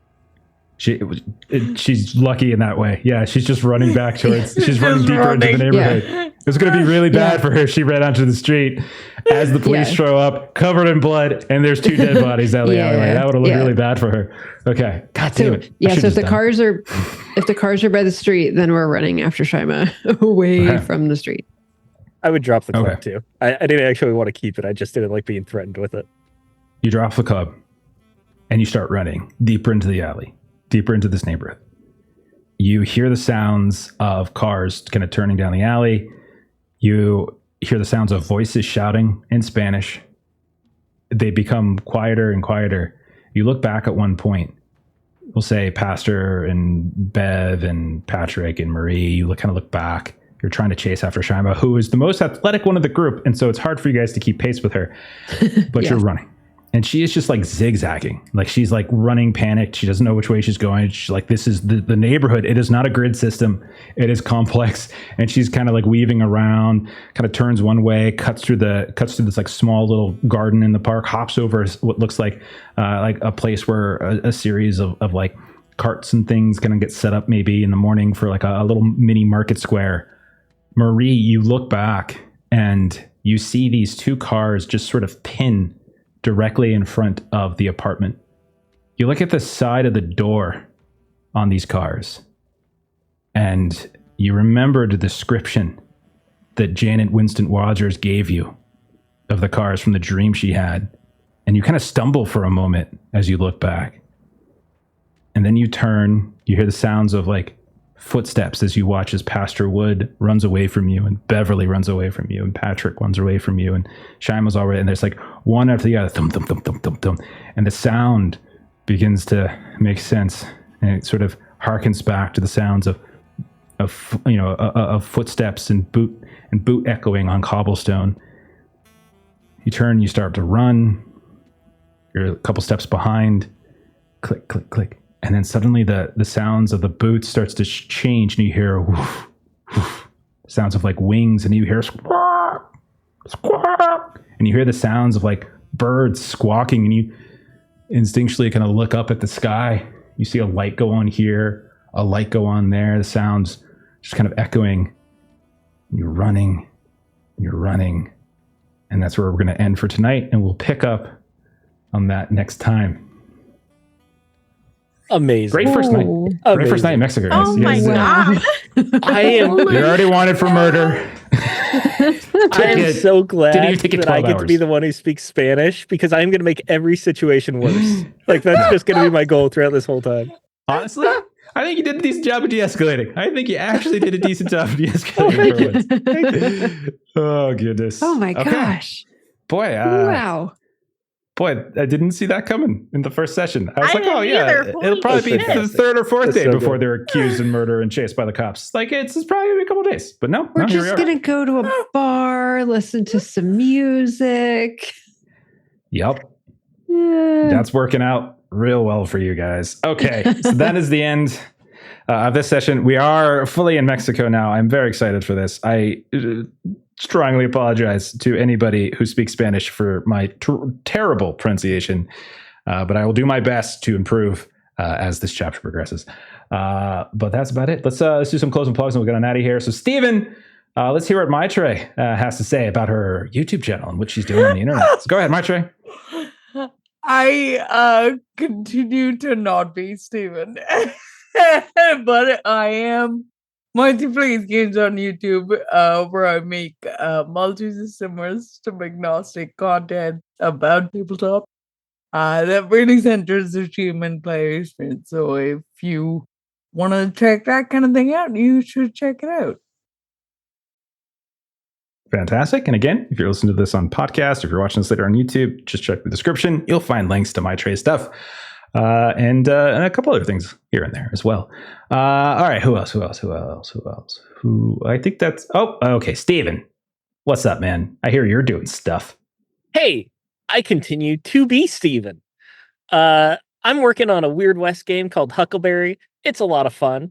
You guys can come play it with me if you join our Discord. Yeah, we have a Discord, Lollygaggers. You join, you click the little cowboy hat in the rules, and you get the playtester role. And you can join any... I try to run a couple sessions a week if you want to test it out. Or go to huckleberryrpg.com, and you can sign up to get a free copy of the digital early access for the next month. At the end of the month, it will no longer be free.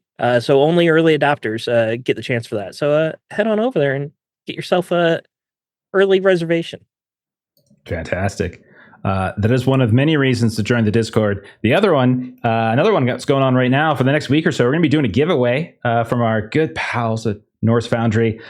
So if you hop into our Discord, go into the giveaway channel, you drop a little comment in that giveaway channel talking about a location, a locale that you played in when you were running or playing in the ttrpg game or a video game or any other game, whatever the hell it matters. Just drop a locale you think is cool and fun to explore. Maybe Mexico City 1936, maybe Mexico City 1937, but Mexico City's in there somewhere. And in about a week or so, we're gonna draw one of the winners from the people in our Discord who post in that channel, and you could get some awesome dice and dice related accessories. And there's plenty of other reasons. It's just to talk to us too. That's another good reason to come hang out in the Discord. When by us, I mean mostly me. And Steven a little bit, and my Trey and Melissa. I post funny gifs during the episode. Ash is there a little bit too. Long, probably not long. But the rest of us will be there. Long as there in spirit, he any false watches advertising. occasionally. Yeah. The lurker, When I say us, it's a limited amount of people. Okay, so other than that, our next game is Monday. You can see my Trey. You can see Melissa and myself as we are playing in Subtract Empire. What's Tuesday, Steven? It's Tuesday. Of course, as soon as I start typing, are we doing Frontier Tuesday Scum? Are we Frontier doing Scum? Yes, okay, for sure. I wasn't sure. As long as people don't get sick or anything happens, we are playing Frontier Scum. Some angry cowboys in an acid western. Interesting how you finally came around to pronouncing it correctly. I said Frontier. No, you didn't. You said it correct, actually. You're going to listen back and you'd be like, damn it, I did say it correct. No, I did say it correctly. You did. Thursday, we are back to Sim Room. If you like your Dark Fantasy TTRPG, come hang out there, as I think we'll have a full party. Very excited. A full 5 party back together. And then Friday, we got some Delta Green. Next week, we should be doing some more Call of Cthulhu. And around that time, we'll be drawing a winner. So thanks to everyone out tonight. Thank you to Fablemancers who tossed us that raid. Anything else, Melissa?